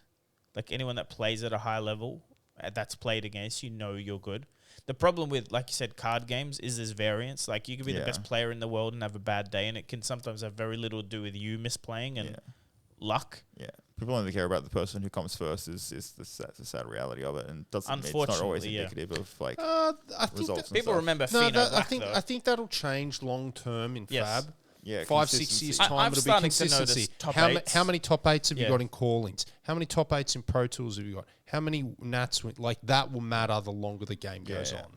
And Elo, when it's Yeah. even updated, because it hasn't, which is scary because we had 2 big events now without an Elo update. So I don't know how it works out Elo, but that'll be important when it's, people at Worlds will be top 50 Elo, right? As part of the, so. And I think there's a world in which LSS starts up some sort of a pro player club. Not now. Like invitationals, right? No, like not necessarily like in 5 years from now. Like, again, similar to what Magic had. If you're a pro that has a certain amount of performances at Pro Tours and Worlds, you become a Platinum Pro, which gives you a certain amount of perks, maybe appearance fees, maybe free flights, maybe comped accommodation, etc., etc., etc. Yeah. And then to hold that tier, that platinum tier, you have to have X amount of results over a 24-month period, and then there's a gold tier, blah, blah, blah, blah, blah. I can see a world in which LSS rolls something out like that, maybe not like for like, but something somewhat similar, where these people that are performing consistently year in, year out do get some sort of recognition or some sort of support from LSS. Might not happen now, but when there's more money and the game grows and grows and grows, I'm talking about maybe 5 years or so from now, I could see it happening. Mm-hmm. Definitely. It won't take 5 years. I think if they're going to have that growth, they'll have it soon. I think Uprising helped. I think as a set, it was pretty good. Now people are hyped for this. There's 200 of this Marvel. Well, if Hero there's card 200 of it, in the world or it's something impossible printed. to tell how many of them they'll print because we don't know how big the print run is. Yeah, but yeah. 1 in 104 cases. I've got to buy more cases. Yeah. Yeah. So But that's there's not even it. 200, It's the design space too, like the dragons and, you're going to have a double class hero. We don't know much about the other one, but I actually think this is the thing, right? I think it's Blitz that will grow the game till they have something like PvE or UPF really pushed. Yeah. 'Cause you still need that. You need a grassroots casual scene like Commander-esque where people like can play with low stakes, have fun, learn the game, and if they find that they're pretty good at it or they want to compete, then you have you know what I mean? Like when we're talking about like practicing on Talishar.net and stuff like that, that should always only be the 10 to 5% of people bothering to do that. Yeah. You want the game to just be fun. And that's why it's important to not have metas where like Starvo exists. Yeah. Because pro players will build around it and unmovables and prism, right? But for the average casual, like the first time I died to a stupid Icelander mechanic, like that shit that's not the design space to make your game grow. Good players will play around it, I know. But I should be able to, that's the thing, right? I can say I'm a fucking good player now. I play Dory. I should be able to play Dory. I don't need to go and win a Pro Tour, but it's very good that I can go to a Pro Tour in this meta and do well. It's shit when I have to, like my deck is shut out of the game. That's where they got to be careful. Because you do want, like there's some OG players. Like I was at, From the Deep, Jordan's brother, I can't remember his name now. Do you know what his gem ID is? It's like 1114. That's how early he started playing. He plays casually. You know what I mean? You're not going to see him on a pro list. Even Jordan. That's what I mean. Even Jordan just goes to one armory a week. That's all he does. You don't want You'll to never see him scare anywhere those else. players out. You want them to be able to turn up to an armory, and you don't want like Oldham to just be unbeatable. Yeah. Yeah. Well, Autumn is one of those decks where it'd be very frustrating Yes. for someone. Not who without doesn't Crown. Without Crown, it's a little bit more. Okay, it's a bit like Bravo. It's slower with a couple of big attacks, but again, when you give Oldham with Crown even in Blitz, like, I mean, you went pretty much undefeated at the team calling. You lost one game. I think you conceded it before it started, kind of thing. Anyway, like that shouldn't happen. Like one deck shouldn't be able to do that. Yeah. Kano's that other deck where in the hands of the right person can be very scary, but that's way more variance than Oldham, like way more. Yeah. You know what I mean? Oldham just isn't relying on luck drawing the Yeah. yeah. You're really just forcing your opponent to force them to win the game, whereas you just sit back and don't do anything. On Oldham. Yeah, I you just think make your opponent try to win. someone showed me like they did a spreadsheet of Oldham in Blitz and Dory in Blitz and how much optimal output Dory could have, and it was less than half of how much damage Oldham can prevent. Like if Oldham's going Rampart Crown every turn, it's just like triple. It was triple the amount of damage. Even if I get like 4 counters, and that didn't matter. Yeah, I remember I played against Dory at that call in, and I won on 31 life. Yeah. Like what? Yeah. it was just a Toma bit, Findle? No, played like rejuvenates and stuff. Yeah. So yeah, I ended up playing a 32 life. Yeah, I'm not deck, surprised. Yeah, it's just ridiculous. But now that the crown's gone, it's a bit.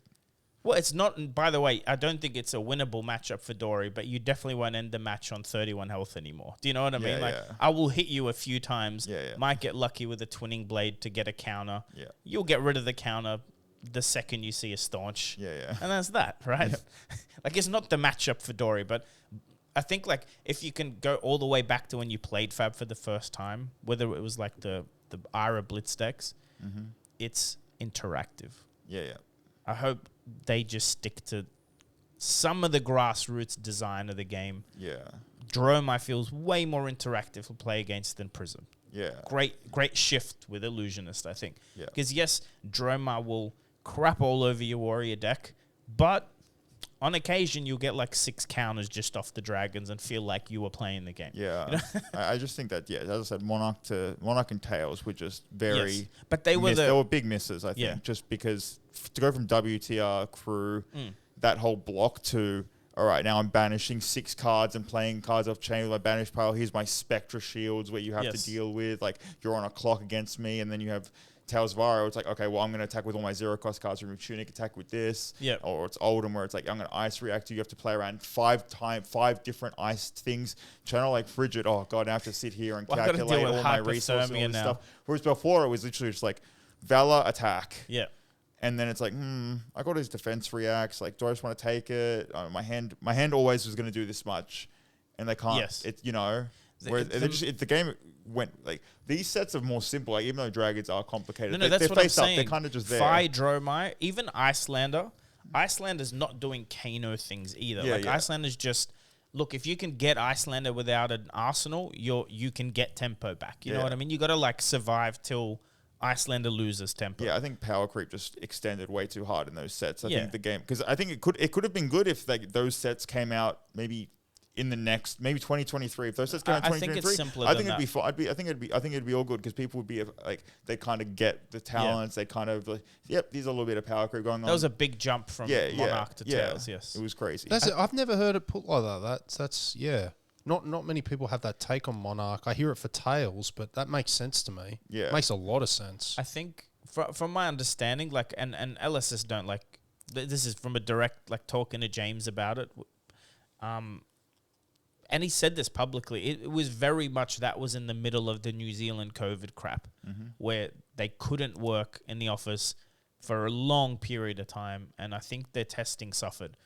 As it would, like, you can test so much on TTS, but like, if your company culture just at a base level is like, you all turn up and then you play paper and you're using proxies and you're writing down notes, it's very difficult. And I believe they, like, again, they've been transparent about it. Like, that's how Stavo made it into the meta, and that's how Chain existed. Like, like, what I'm trying to say is if they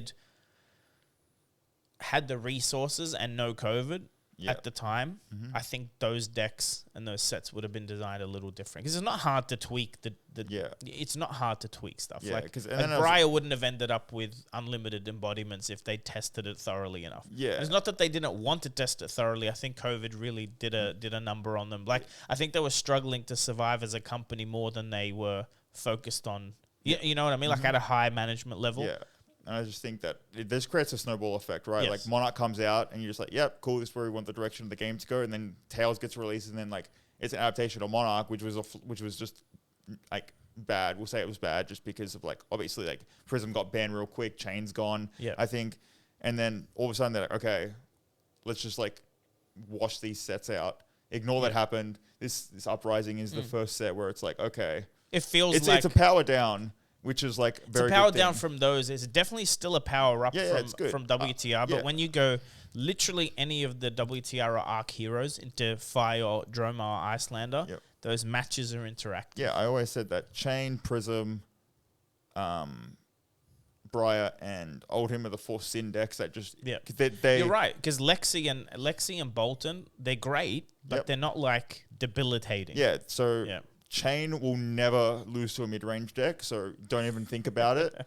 Yeah. Prism will never lose to a control deck in a million years, so forget about playing a control deck in a Prism meta. Yeah. Briar will just never lose to another regressive deck, so forget about it. Yeah. And then Oldhim will just never lose to an aggro deck. Yeah. Like, you'd have to dedicate so many slots to it. Yeah, and there's Oldhim no can still- opening, is there? There's no weakness. that's the problem, is that like these decks always just had like 100-0 matchups or 0 to 100 matchups, and it was just like, that's not where you want decks to be. You want it like decks. Okay, here's my I'm favored. Let's say I'm Favored is fine. Oh, I'm favored into Icelander, but I'm only going to win like 57% of the time Yep. on average. It's like, okay, that's sweet. That's all good. Yep. But saying, you're Prism? Oh, I'm Oldhim. I'm going to lunch. Like, why? Like, No, that's 100%. not- You don't that's win not game that. design. You don't That's just win that's that. just not good. Yeah, you in don't any win way. that. And so that's Is- why I want those decks banned. You know, is there a world though that with Dynasty coming out, the power level of the Uprising heroes is just going to go through the roof? I Like, think there's support to everything, isn't there? Yeah, so that's what did Everfest buff the most? I'd say, I mean, aside from Starvo coming out in Everfest, Yeah. Runeblade's got the most out of that, right? Like I Revel can't and stuff. remember. I know Ranger definitely didn't, but that's Yeah, not a Ranger surprise. didn't. I got Fatigue Shot, but yeah, that's not that's whatever. And Red Ball was very mediocre. I don't even know what that does. Defense reactions can't be played from hand. Don't get me wrong. I don't want to know. So, I didn't want to confuse you. Here in he any way. is. Here he is. Yeah. But I can't remember. I think Rhino got. Yeah, stuff. Rhino got some Yeah, some Rhino, good stuff. sweet Yeah. baby. But I think Rhino is also another inherently Yeah, but flawed like deck. it was mainly Guardian. Rhino's a Oh, Guardian. set. okay. Tell me that. Tell me more about that. Wait, did you just say Guardian? No, Rhino? Rhino's yeah. inherently flawed. Yeah, just because that hero power, like there's always a cap to how good that deck can be. Because it's either just unbelievably brokenly oppressive, where any control deck has no chance. Because if you Intimidate intimidate your everything, opponent yeah. every turn non-stop, then like that's not It's enjoyable. a tight line to walk to Yeah, keep that. Yeah, that's why like that deck just should be like just make a better. you know. more So I better played designed against our friend Brent Gordon. Shout out to Brent. He went 11-1 on Rhino at the Team Blitz calling. So I played him yesterday. I'm on Dromai. He triple barraging, right? Was this Blitz? Sorry. Yeah. Yep. I'm on Dromai. I went red sigil, sand cover, and I died anyway. Yeah, like the perfect thing against Rhino is to have instance where you go, oh, you thought you caught me, well, you can't intim me. Still died. yeah. After, what's that? 4 + 3, 8 + 3, 11. Yeah. 11, like heal 3, prevent 8, still died. Yeah. That's Like when that's that the deck problem. goes off, there's nothing like it. Yeah. But- It was meant to design to like really stunt control decks, but I think Oldhim's just a different level of control deck where that actually just has the perfect strength. Like it has just the In perfect card Blitz, pool to just Rhino go. can, Yeah. but I feel like CC, it's in not. CC you can just go 10, 10, 10, 9, and it's just like, oh, fuck off. Like, Yeah. aren't you meant to be a control deck that doesn't do anything? Like, it's just annoying. That's always been my issue with Oldhim is why am I getting Oak and Oldhim? Yeah, I love that deck, but like why am I getting like if it's Bravo and I take 11 to the face, I go it's that guy. Like yeah. you know what I mean? He's got to set up. He's got to have a seismic. He's got to use the arsenal. You know what I mean? Yeah. Like the second, like that turn before Bravo hits you for 11 and then Red pummels you. Yeah. He has to eat 20 to the face. Yeah, that's the problem But with Oldhim doesn't have to Yeah. eat 20 to the face ever. Oldhim gets Puts to a pass channel lot. lake out, then takes a turn off, and then the next turn kills you with Yeah. an Oak and Old, and you discard half your hand. Yeah, well, Oldhim gets a pass a lot because it's like, oh yeah, but it's like a slower deck. But it's like No. if you're playing Dory Or you're playing It's a ranger not deck. slow. What do you That's the same. That's the same as Oldhim playing against Prism. It's just like it's that same feeling of just like, I can't do anything. all right, I'm Dory, you're Oldhim. All right, I'm taking my Well, lunch you break watched now. my last match at Pro Tour. Like I had my only 2 losses in the CC were versus Oldham. Yeah, because It's just not like, a game. It's just At a hit. that- They take by the way, a chance. That's the That problem with guy's those decks. Oldham deck is crap. He won't win anything with it. It's like yellow pummels in it. Like it's not the way to play Oldham. That's if you know. Well, that's your opinion, but Do you run yellow pummels? well, I don't. But that's my opinion. No. But what I'm saying is, But yes, that is bad. like you're not leaning into the power of the deck, is what I'm saying. Like if you have yellow pummels in Oldham, you're trying to catch people off guard. Yeah. But it's not going to win against a better Oldham. Yeah, That's yeah. what I'm trying to say. It's not the best Oldham, like not, but yeah, I still can't beat it. Like it doesn't matter what I do. I think the only way for Dora to beat any Oldham is like a combo, but that relies on drawing the right cards, drawing your potions early enough to set up. Like it's still very high rolly. And even then, they're probably still on 40 life if you actually like not. Yeah, doing yeah. So any you damage can't to have them at 4. It's like the way Bolton combo works. Yeah. It's like it's a lot of damage, but if they're on 40, you don't win the game and you lose all your gas anyway. But again, we're kind of in a new era of Fab now. Like, there's a couple of these decks left. Yeah, they'll go. Yeah, but I it's think not it'll even be for just the that better. they'll go. Is when there's only a couple of them. Not everyone plays them. Like people Yeah. are aware that they can't all play Oldham because Oldham mirrors, like especially early in the day. If you start going to time or something, then you don't win the day. Do you know what I mean? yeah, Like for you sure. still need the meta to allow aggro and have some decks that'll beat. Like there's decks that'll beat Oldham. Yeah. They have a chance. Like Icelander can beat Oldham. Even Kano can beat Oldham. You just have to dodge a couple of bad matchups to get there. Oh yeah. How you're waiting for bans before you even test for Worlds? I mean, I'm still gonna play decks like Dromai and Icelander just to get as many reps as possible, but Against or play as them? them. Okay. But yeah, I don't see a point in playing much Oldham or Briar until like a ban list comes out because I think Briar will get Living Legend Yeah. because it doesn't have to win that many nationals. So you generally do that, like play with all the top decks? Yeah, Just to get a feel like for or them? just like a few that I like kind of like enjoy the style of, but usually I just play whatever I think's the best. Is that how do you learn the most by playing with your like decks that you might face rather than playing against them, or? What do you mean? So, if you example, if you knew that you were going to play Oldham at Worlds, and you thought Dromai and Icelander was still hot shit, would you dedicate all your games playing Oldham into them, or would you take a bit of time off to play Dromai and Icelander? Yeah, usually get a feel for yeah, usually we take turns.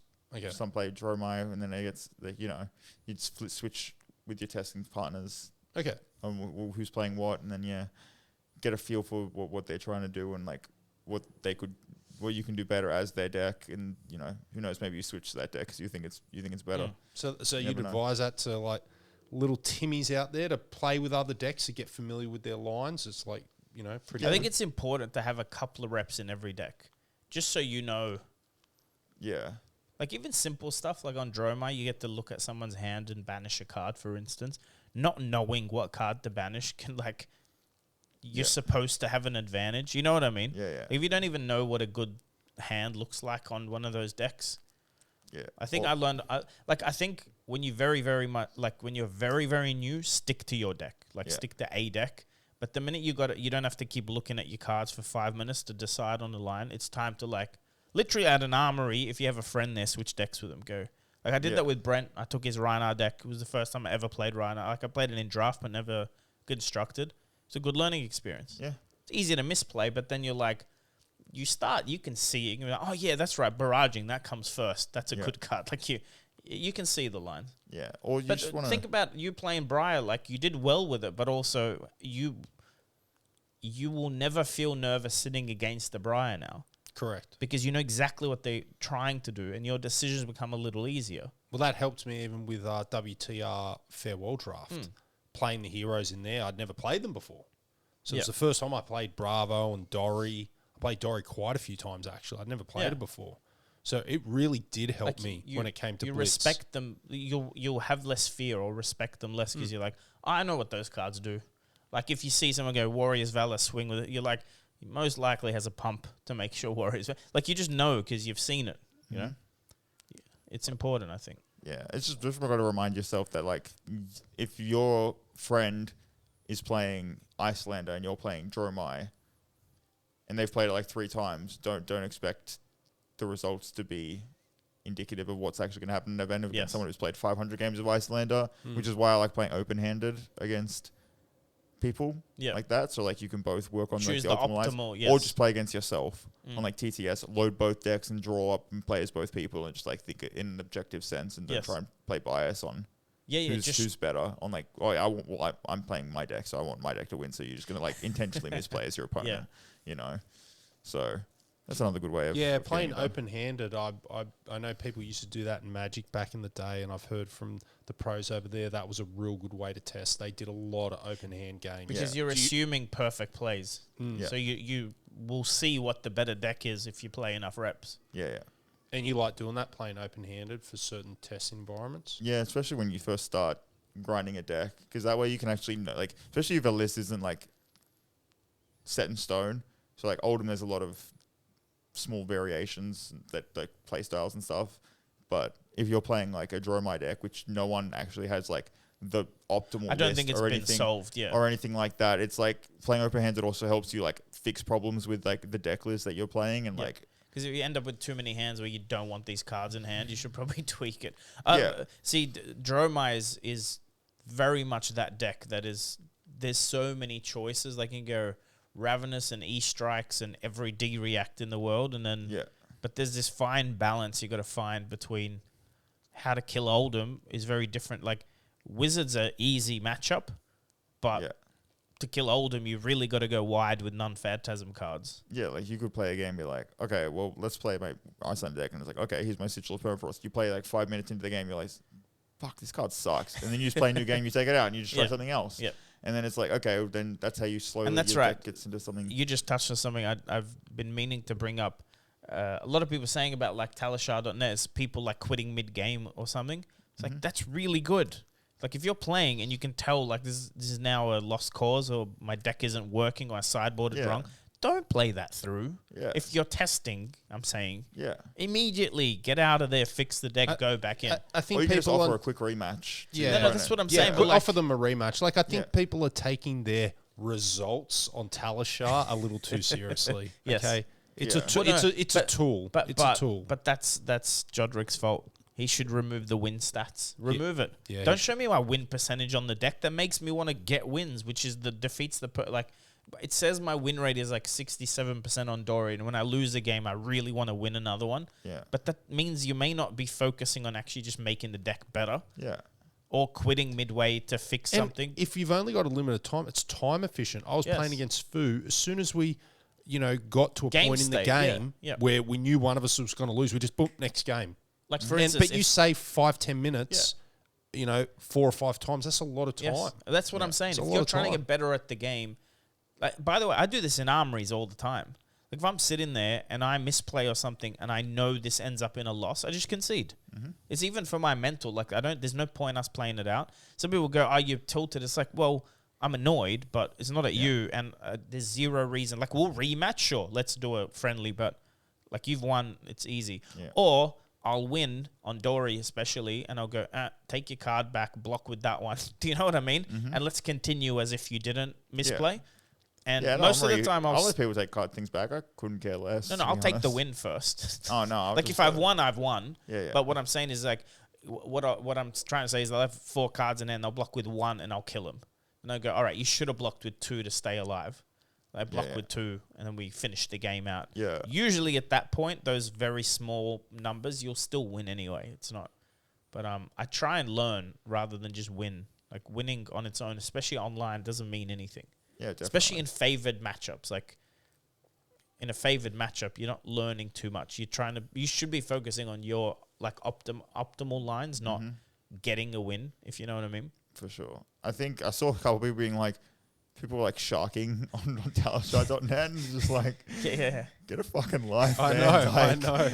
Yeah, I misclicked like Who cares? it's not Like, even that. let me rewind and I just misclicked the wrong card. Like, Yeah. what do you gain from this? It's Like not a lot you of get times, anything out of it. Who The cares? most thing I'll use the undo button for is missing an Arsenal because I've hit space and it lagged and I hit space again and just gives I'm like, come on, game. Yeah, because I remember when I was playing fun games, I get kind of got the shits because I was testing old him. Yeah. And like, I instead of pitching, instead of like, because I just click, click on Winter's Bite in my hand and then it would play the card. Yeah. I'm like, what the fuck? I don't want to play the card. How do I go back? I'm trying to attack with the hammer. Why do I have to attack? Because like usually when I play these kind of things, you just drag the thing to the arsenal and then attack with the hammer, move the hammer up the combat chain. That's it was probably just annoying. the better thing for him to do is to program some stuff where it's not clicking on the card, it's dragging it into position because it forces more than like a space bar click. Yeah. There's some stuff like an Arsenal.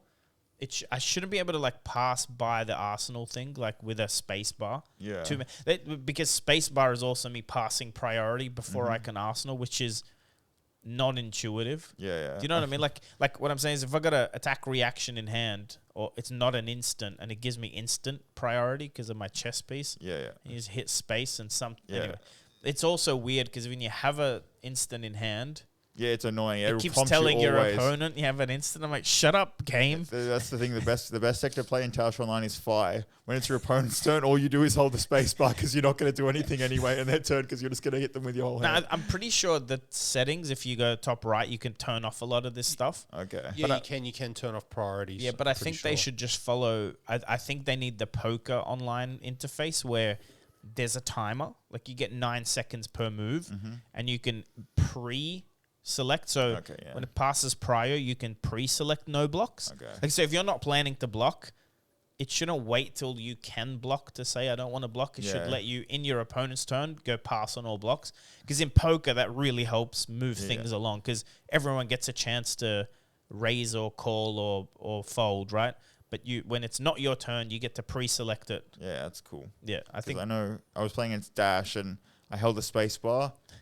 And then, because Dash, it's like, it's put a counter on the chamber, and it's put a counter on here. And then you can respond to each. And then, like, I just held the space bar because I'm like, oh, I'm fucking dealing with this. And then all of a sudden, when I wanted to respond, I had to rewind, and that took another, 3 minutes for it to go back to the turn. I'm like, oh my God. This is taking forever. Just like, that was my mental note. Don't play Dash on that website. The fix for it is playing on TTS. If you're experienced, you can play way quicker on TTS because you can shortcut everything. Although Talishas taught me some priority windows I wasn't aware of.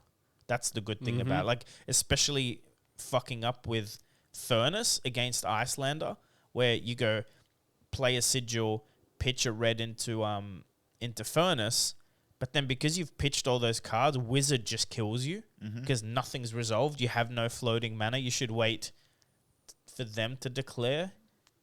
Does it make sense? Like, what, that they've passed priority? Yes, before you pitch into Furnace and let that resolve. Because I'll try and big brain them and pitch 2 reds and then pitch the third into Furnace, float 3, have massive attacks and mana for Arcane Barrier. It's really bad if you do it in the wrong priority. Yeah. While on paper, you're not going to get to take that back at a Nationals. You know what I mean? Like, if you're floating, if you did it and they respond to your Furnace and just kill you, you have no cards in hand. Yeah. Yeah. So it's teaching me a little bit of priority windows and rules. It's taught me a lot. I love seeing all the layers. I'm a visual person. Makes a lot more sense to me when I see the layers when you see it on the stack. Yeah. Yes. It's very cool for that. And maybe there's a way to tie this into streaming overlay where you can, like a back end of Talisha where you could have a streaming overlay. It's like, this is what the stack looks like. This is what's resolving first and have someone pilot it while the real game's going on. Oh, there you go. Maybe I'll do that when I start streaming. Yeah. Talisha I think online so. When Mansant's been streaming a lot on it. He's getting like heaps of viewers. What's heaps? Oh, like for Flesh and Blood, live. And like his videos are hitting 1,000 views pretty much a couple of days later. But again, he's entertaining. People love watching him. But I think anyone sitting on, like Philip, yourself, Matt, anyone that's like a high level player that people know, if you're sitting there for a couple of hours on a day streaming and talking, like you're teaching me what your thought process is, not just going like music in the background, click, click, click, click. You know what I mean? Because I think Brandon from Arsenal Pass used to stream some, and it's not watchable because he'll tank. you can't tank if you're streaming. Yeah. There's no, you don't tank, you talk. Like, Yeah. you don't need to play optimally, just share what you're thinking. Yeah.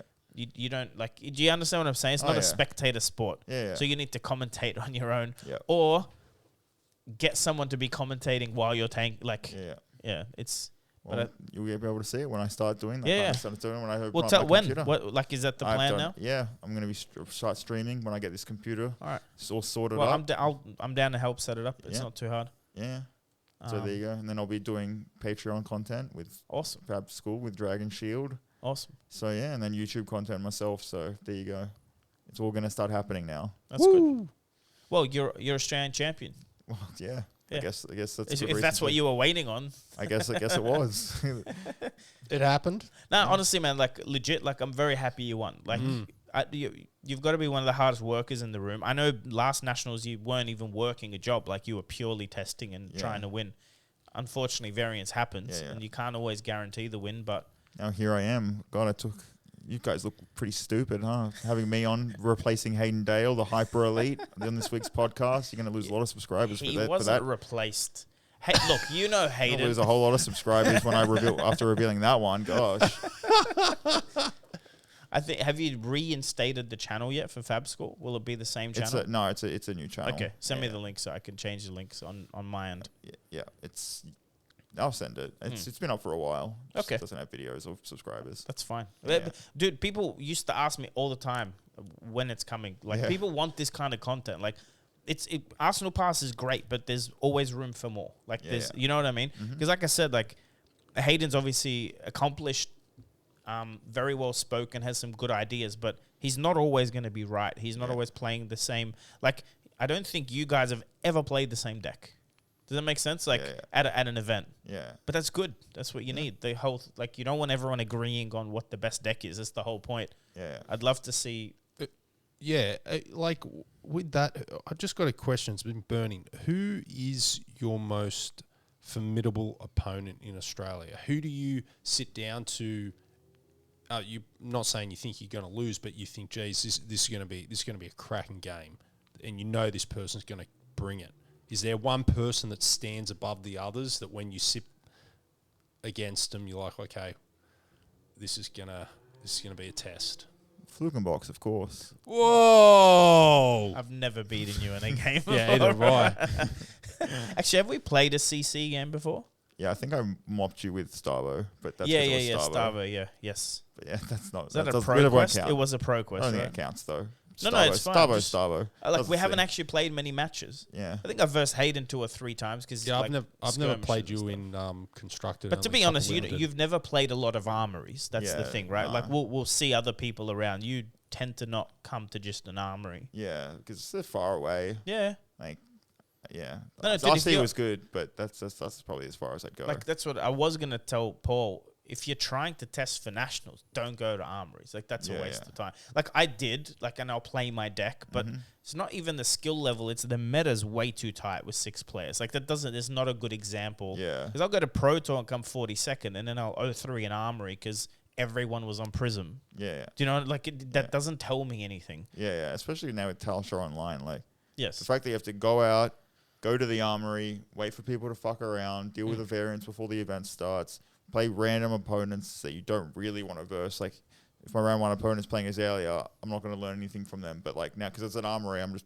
playing it anyway. Whereas, like, if someone loads Azalea against me and I'm playing Oldham, like, I'm just going to leave because, like, it's just playing against Azalea with Oldham or just anything in Oldham is like a waste of time. So, whatever. And I'm not in armory, you're pseudo held hostage because, like, you've paid the entry fee. Sure. You kind of just, might as well just watch this guy and destroy him and move on to the next game. Whereas in Talshar Online, you don't have to leave your house. You can probably get like 8 games in because you got to mop through the games you didn't want to play. The travel time was, your bed to your computer table, and then it's just way better. Look, nothing beats in-person play. Like if you had Matt Rogers and Tarek and you're all living in a house, a testing house, you'd never touch the computer. Yeah, no. Do you know what I mean? Yeah. But there's and that's why I think there needs to be tools like TTS and Talishar, and I don't think LSS will go after them for any reason unless they fuck up. But I really actually hope LSS gets behind them. Like, gives them data, gives them images, pumps that up, because it will drastically improve people's ability to play, like skill level, much quicker, because you'll have people that, like, let's be really on the nose, people with disability that can't themselves get out, like they need help, you know what I mean? People that live in remote areas or are traveling for, like, it gets a lot more people that can't physically play, but also I can play $1,000 draw my deck without buying it first. Yeah. That's the biggest thing is Yeah. I want to play Oldham, but I'm not sure I'll like the play style. We'll go play 10 rounds and see. And if you love it, you're way more likely to spend $1,000 bucks on some Cold 4 legendaries because you know you love it. Like, I think you can lose people by them spending money on a deck and then you ban the deck, or you also they don't like it after they buy it. Especially because some friends of mine actually are more incentivized to want to start playing the game because Yes. they play other card games. But to them, it's like, well, I invest money in this card game, Yes. so I don't really want to invest money on a card game. I don't even know if I'm going to be able to play that often. So okay, Yes. I'm going to Proof of play. concept. Yeah, I'm going to play on talishard.net, and then if I like this deck, I'll buy it. Talishard.net. I've referred two people. Yeah, that they better do not sponsor play, this podcast. Yeah. The amount of times we've referred to them. I've referred two people that do not play Flesh and Blood, Me too. and they are now playing Talishar because, again, they didn't want to buy new physical cards, go to different events But during that's the not- week, and now they're talking about actually buying cards, going to events. Because guess what? You get no prizes from Talishar Online. If you think you're good, you're still going to have to buy a deck and turn up to an event to win anything, right? Yeah, Which is what I like. As long as it stays that way, and I think LSS will never let it go past that, is it's a practice tool, recruitment tool. That's why I really hope they get behind it. Like, if LSS are happy to push it as a product, like, God forbid they put it on their website as a learn-to-play product. You know what I mean? That'd be amazing. Yeah, and Because you still, like, imagine if at the end of your game on talishar.net, it links you to, like, find your local event and stuff. You know what I mean? Like, why build it yourself if it exists? yeah. How many people played Flesh and Blood that didn't play another card game before? Not many. Like I'm one of them, but I'm one of in a few, percentage yes. wise, it's not going to happen. So most of them can jump very on, often. and immediately, if you force interactions and force tunic and stuff like that, they'll get a much quicker, better feel of the game. Yeah. Still, I'd much rather they turn up to a Let's Play, but the barrier of entry on a website, like it's a web browser, you don't have to install anything. You just click, get a deck that Nick sent you, and play it. Yeah, you just And don't want to hopefully commit. they've watched a video on how, like, you know what I mean? They've watched Fab School video, they've downloaded the link, they just play the deck, and they go, you know what? This is a pretty good entry-level competitive deck, like Briar.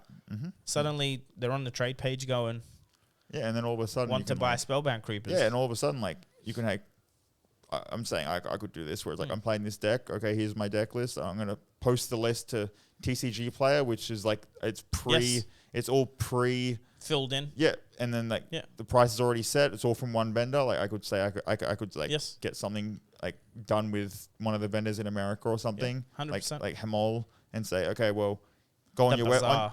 on your website, get all these cards, you know, because they're going to sell bulk that way as well. No, because yes, you need all your chaff. Yeah. Look, I'm all for it. As long as, like I said, it can't replace Paper Magic if you can't buy packs there.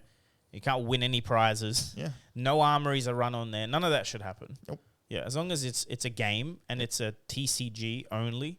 It's not a game. It's not animated. It's not, you know, even the single player bit. Like, as long as they don't start doing like missions and all that kind of stuff, it's amazing. Yeah, I don't even like avatars. I don't like any of that crap. Look, for what it is, it just needs to be what it is. Better performance. Keep fixing bugs. Again, like, hopefully LSS sends them cards early enough that they can update it. So on release, new cards work in there. You know what I mean? Yeah. It takes them a while, by the way. Like, when they get new mechanics, new cards, they have to program them in. Like, you can't just heave a card if you never saw it before. That's what I mean by work together. Like, it's something, look, I'll bring up when we see James at Worlds. It's something I want to ask him about, like, off camera or in person. Like, it's working. People like, the community loves it. You can fight it, or you can, like, let's say he hates it. I don't think he does, but let's say he hates it because he really just wants you to play paper. I think it'll bring more people into the game than it'll stop people going to an armory. Yeah. Also, it can coexist, no problem. The only thing I want in this online Talishar thing is that, like, a rated mode where, like, you actually gain not elo, but, like, you gain a rating for each win. You lose some if you lose. Yep. And, like, not now, but like in the future, where I like think there's a better- where this site has like thousands of people on it each time, and people are like, okay, I want to join a Yes. rated game. I think there's 'Cause a better- all of a sudden, if you're streaming and you're saying, yep, I'm top 10 on Talishar.net, and all of a sudden you're going to get super Sure. high quality games constantly. I think there's a better fix for that because again, the more you go down that route, I think LSS would have to support that. yeah, no, You but don't need to, no. though. That doesn't I need think it's to. easier. I know they think don't need to, but I they think should. it can force you to verify your gem ID and get your rating from that. It can't change your rating on that, but it can go, oh, Nick Butcher is rank 27 in Yeah. constructed. Do you know what I mean? Yeah, I'd rather just like have you start at 0 and Sure. then work your way up that way. Just like, Yep. because it's also cool content as well, saying like, I I'm going to just- grind it out. I'm going to Yeah. get to top 10 Well, I in a think week. that's what competitive CC, the button, needs to be. Yeah. Everything else should not. Yeah. But it would be good if you'd like join the ranked ladder. It starts. Yeah. Yes, but also it's because I don't want you playing against a day one player. Exactly. Like that's another actually reason. it becomes very bad is when you got like world class players in the low elo lobby. Yeah, no one wins. Well, but man, this I was thinking about this today. This all becomes a big issue. Like people joining and leaving, people joining, rolling the dice, losing, leaving. Like this is what's hard about game design is human nature. Yeah. See, the minute you add rated, what people will start doing because they Yes, want yeah. easy wins is I'll start smurfing and I'll start a new account. It's also like people are also intending to shark you Yes. or like any kind of misclick or anything that they're not. Yep, which is likely to. why for me, But that's why the system has to actually be like very refined But until that's when that no, happens. but that's why I'd like people to have. I'd like to know that that's you, because you're way less likely to shark or be an idiot or smurf Yes. if it's your real account. Yep. And it's tied to your gem ID, where I can. Do you know what I mean? Like if Yeah. you say something racist in the chat, Yep, and- it's yep. actually Nick Butcher. Yep. Because games online can get toxic. Same as why yeah. Twitter gets toxic. It's because people are hiding behind an alias and there's no responsibility. Mm-hmm. And you don't want, it's nowhere near that, but you don't ever want it to turn into like a toxic thing where Oh yeah. Talishar shit. Why? Because like all the pro players join the newbie games to rank Yeah. up ELO points. You know what I mean? Like Oh, yeah. that's the last thing you want to see. For sure. But I think for what it is, it's amazing right now. Oh yeah, definitely. It's definitely what the game needed to get a bit of a boost and get more players in. Oh, but even the fact that you got all the casual players and the pro players like saying it's amazing is a sign that I wouldn't say the game needs it, but I think the game needs it to grow Yeah. quicker than it has been. Because again, barrier of entry, you don't need Yeah. to buy anything. You don't need to crack a single pack. You can play a few games. Yeah, and it's good free advertising. Like top players actually get on the internet, play Yes. games against people because it's so much effort to like get cameras, go to a store, put them set up, and then it's like, oh, here's my real life game that I took Which 2 is hours harder to to follow. get to get sorted. Took 2 hours to play this one game where it's like I just turn on a camera, screen share, and our top players playing against the viewers that they are watching them. They're playing against other top players, and then it just becomes like a much better environment. And then someone who's used being like, he's streaming Flesh and Blood. I'm gonna watch that guy. I have a idea for you. I Maybe you used should to say it play. off camera. I don't want anyone else getting this idea from I used to one play, of the great ideas. I don't know if you know what PUBG Ideas, is, man. like a Players, yeah, play unknown battlegrounds. I used to play at very high level. Oh, yeah. The only way to find high level players was in the top 500 Discord. Yep. If you were ranked top 500, you could join the Discord because you'd verify, and then that's where you would join a team of 4 to play. Right? I think that's actually. It's like an in-house. But what would work for what you're asking for is we need to talk to Jotrick, the guy that does the programming for Talishar.net, create a Discord bot. So you jump in the Discord. You don't jump on Talishar. You jump in the Discord looking for playing Oldham. Yeah. It matches you with someone, and then you click a link, takes you into the lobby. Okay. Because that type of matchmaking can be done all through Discord, which is already where a lot of players congregate. Yeah. It's harder in the Talishar lobby itself, but see Yeah, on yeah. Discord, it already knows who you are. Yeah. So then if you go into the Fab School Discord, or you go into the Arsenal Pass Discord, or you go into your testing Discord, you're only pooling from those players. So what pro players will do is you'll have a pro player Talishar Discord. Yeah. Where I'm not invited because I'm not a pro player, which is fine. But you guys matchmake privately, Yep. and it just takes you to your lobby. Yeah. Do you get what I'm saying? Yeah. Very, very simple because the lobby system exists. Yeah. The Discord bot will take him a minute to program, Yeah. and it'll just be you join a room together. Because also, I think to play properly on Talisha, it's good to have the voice chat. Yeah. Because it's like, oh, dude, I messed up, and because you're communicating, no one feels like, you know what I mean? Because in paper, you're talking. Yeah. So I think that's the solution: is you go, and then you have different Discords. You have an Aussie one, you have a pro player one, you have a testing for Worlds one, and then you have your group of 5 people on Dragon Shield that want to test. Oh yeah. Yeah. So yeah, good. So he dodged the question, by the way. Who would you say the best players in Australia are? Best like, Player. Like it's I always was good. giving him an out to give a couple of names. It's good to always think that you're the best. No, I other than you. Right now, Yeah, you are the want best. to sit next to someone that you play. Like, shit, okay, I've got to play the finals of the Nats. Who's the person that you don't want to see? that you wouldn't want to see? No one. Whoa. No, it's It's just fine. like, It's like, fine. First of all, like it's not good to like think anyone's more valuable than another person. It's like everyone has a chance. Everyone has a chance to win. This guy It's next very nice of you. No, it's just like I think we have a very why make a Sure, a tier sure. system of players that are that good? Like everyone's gonna like have their own opinion on who's good and who's not. sure. So And who's the two like the best players? People are gonna have their own opinions. Like it doesn't really like what I say doesn't really who I think doesn't really is not fact. We It's just not want the drama, man. No, it's not that, but I think you would have some good insights about who the real, yeah. I mean, there's like a lot of good people. the I guess. usual suspects. Yeah, like people. Everyone always talks about like the hype names and all that stuff. So it's like why repeat what those people say? All right, give Like- us a dark horse. Give us a name that we may not hear. Someone out of left field, an Like- up and comer, Well, the best potential. Well, I think little Ryan Bell, Yeah. the kid, the Yeah. youngster. I mean, he just lost out. Great. He lost out in He came 12th or something. Yeah, he lost the last round to Dash and didn't make top cut. And I was, he didn't seem that upset. And I was the only, I probably was the only person in the world that would ever say to him, being like, "Be pissed off, have the shits, Yep. have a sook, you know." That makes you gonna be hungrier next time. As long as it don't feel like, motivates you, Don't yeah. feel this shit again. Then it means you're gonna want to work harder to get it next time. And if you just say, "Oh yeah, I lost," it's whatever, haha, like you're just gonna be complacent and it's gonna happen again and again. Whereas if you just like get tilted about it and say, "I don't want to feel like this again. This is shit. I just lost $3,000. Yep. I'm gonna top next time. I'm gonna do better next time, and this is what I'm gonna do to be better next time." He looked pissed off. Yeah, like He walked off, which, like you said, it's, good. Get the shits. you can That's put pressure on yourself as Yeah. long as you put the energy into being better.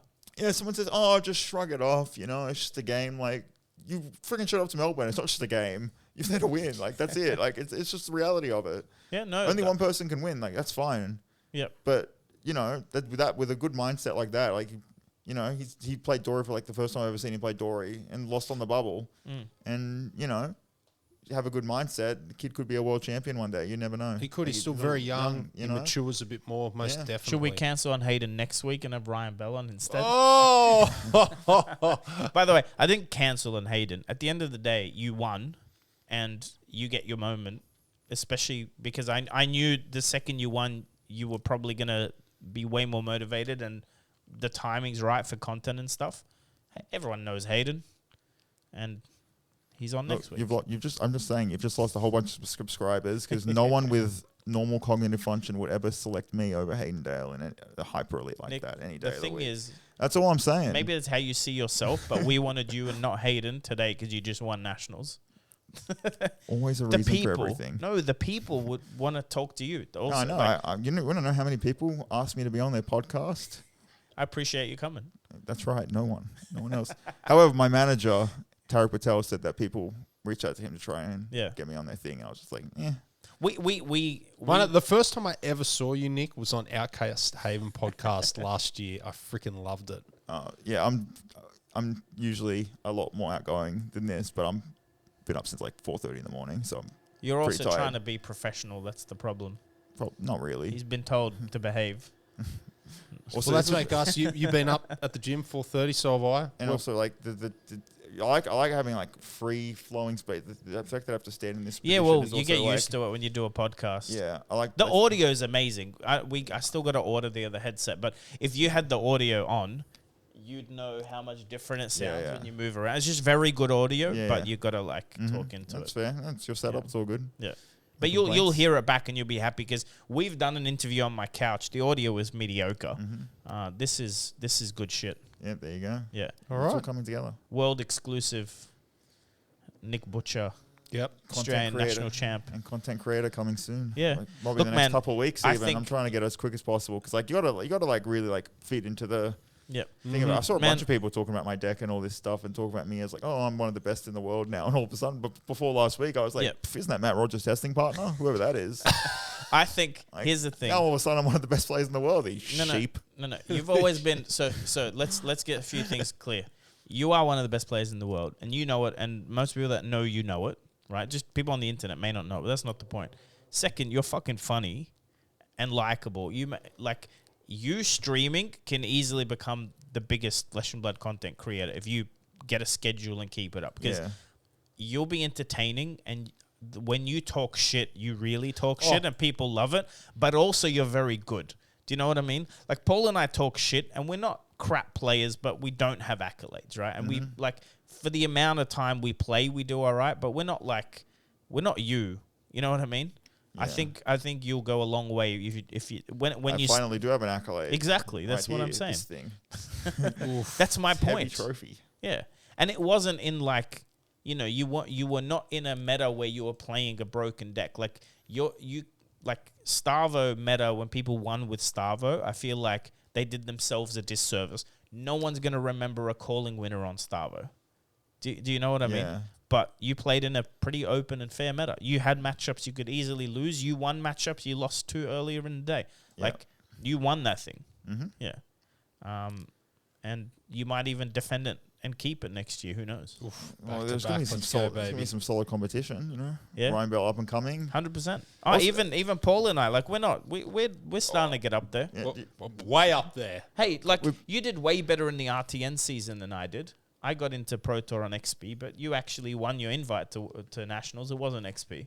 It was either or. I had No, the but XP. I know, but we're there. But Australia is also a small pool. I think in the international scene, that's when Yeah. One last thing, small gripe, is that with the Nationals coverage, I didn't forget to mention that with the coverage, I know it's hard, but like a lot of people like with these Nationals and coverage, I think it's going to go for all over the world. It's like storylines are really important. Like interesting players that are doing well, but people just like think, oh yeah, he's just get the popular guy. But like I played a guy, I think his name's Jake. He was 6-0. He was the only other 6-0. So he 3-0'd CC, 3-0'd his first Jake draft. rings a bell, yeah. And then he said to me after the event, I didn't even know I was going to play Nationals. He played the LCQ the day before and qualified at the LCQ. Yeah. And he just showed up. It's a crazy randomly. story. And then all of a sudden he's 6-0. He's killing it at the event. This is positive And then- examples for the TO is maybe like It's get not just all our the TO, but all over the world. All over the but world, these world coverage. it's not hard when you ask me for a deck list to go, can you also write a little bio? Oh yeah. And then give it to the streamers. What brought you here today? 100%. Yeah. LCQ. My girlfriend got me into Fab last week. Yeah. Or whatever the reason may be. My name's Nick Butcher and I don't know. Or like Ryan Bell. I'm 18 years old. Yeah. You know. That's He was probably the youngest player in the room. Yeah. And all That's of a what I sudden mean, he's like day what's- 2 on the bubble. Like, why is that not a feature match? I don't Yeah. even know if it was the feature match, but why wasn't it the feature match? Sure. You know? No, the little bio thing could be cool with the deck registration. It's a cool idea. Should tell Brendan Healy to do it. Even with a 300-400 player event. If we're going to email your deck registration, get a bio from me. Yeah. What's your biggest accolade in Fab? When did you start playing? Tell us a cool thing about yourself. 100%. You know? It's a cool idea. So, And Nick has all the ideas. yeah, that's all I wanted to see. That's what I want to see on coverage, you know? Because there's all different people. There's all different kinds of Oh, people. 100%. You know? The story is important. And the grudge matches are cool to have too. Yeah. Like when you do get Hayden versus Roy, Oh, that yeah. was a cool, like... What was it? RTN? No. The 1K. The 1K. Yeah. It was cool having the rematch and Roy winning, you know, Yeah, down yeah. to... Yeah, there you It's go. cool stories. You're right. So if you do that on a major, all of a sudden it's like, oh, this is going to be Oh, hype. That's how you get more viewers. because it's like, oh, this is hype. All these different age groups are coming in. Like, who knows? 100%. Maybe someone's 55, 60 years old, grandfather. Yeah. I got my grandson into it. Now I'm. You're right. And now I'm in top 8 of the calling. The girl that won in Malaysia. Like everyone's like won on Reiner. Yeah. Like, didn't just win on Reiner. Also, female player. It's insane. Yeah, I think she's I saw famous. she was like killing it at the she's Singapore famous calling. now. I think she was sitting next to me one round, and I was like 4-0 or something, 5-0. And I was like, damn, she's killing it on Some Reiner. very good female. Oh, she's on players. Rhino at Singapore too. Yeah, I think so. I definitely saw a woman on Reiner at Singapore at the top tables. It was Nice. crazy. I was like, damn, this is killing. This is great. Yeah. Well, Hell I'm looking yeah. forward to seeing your content.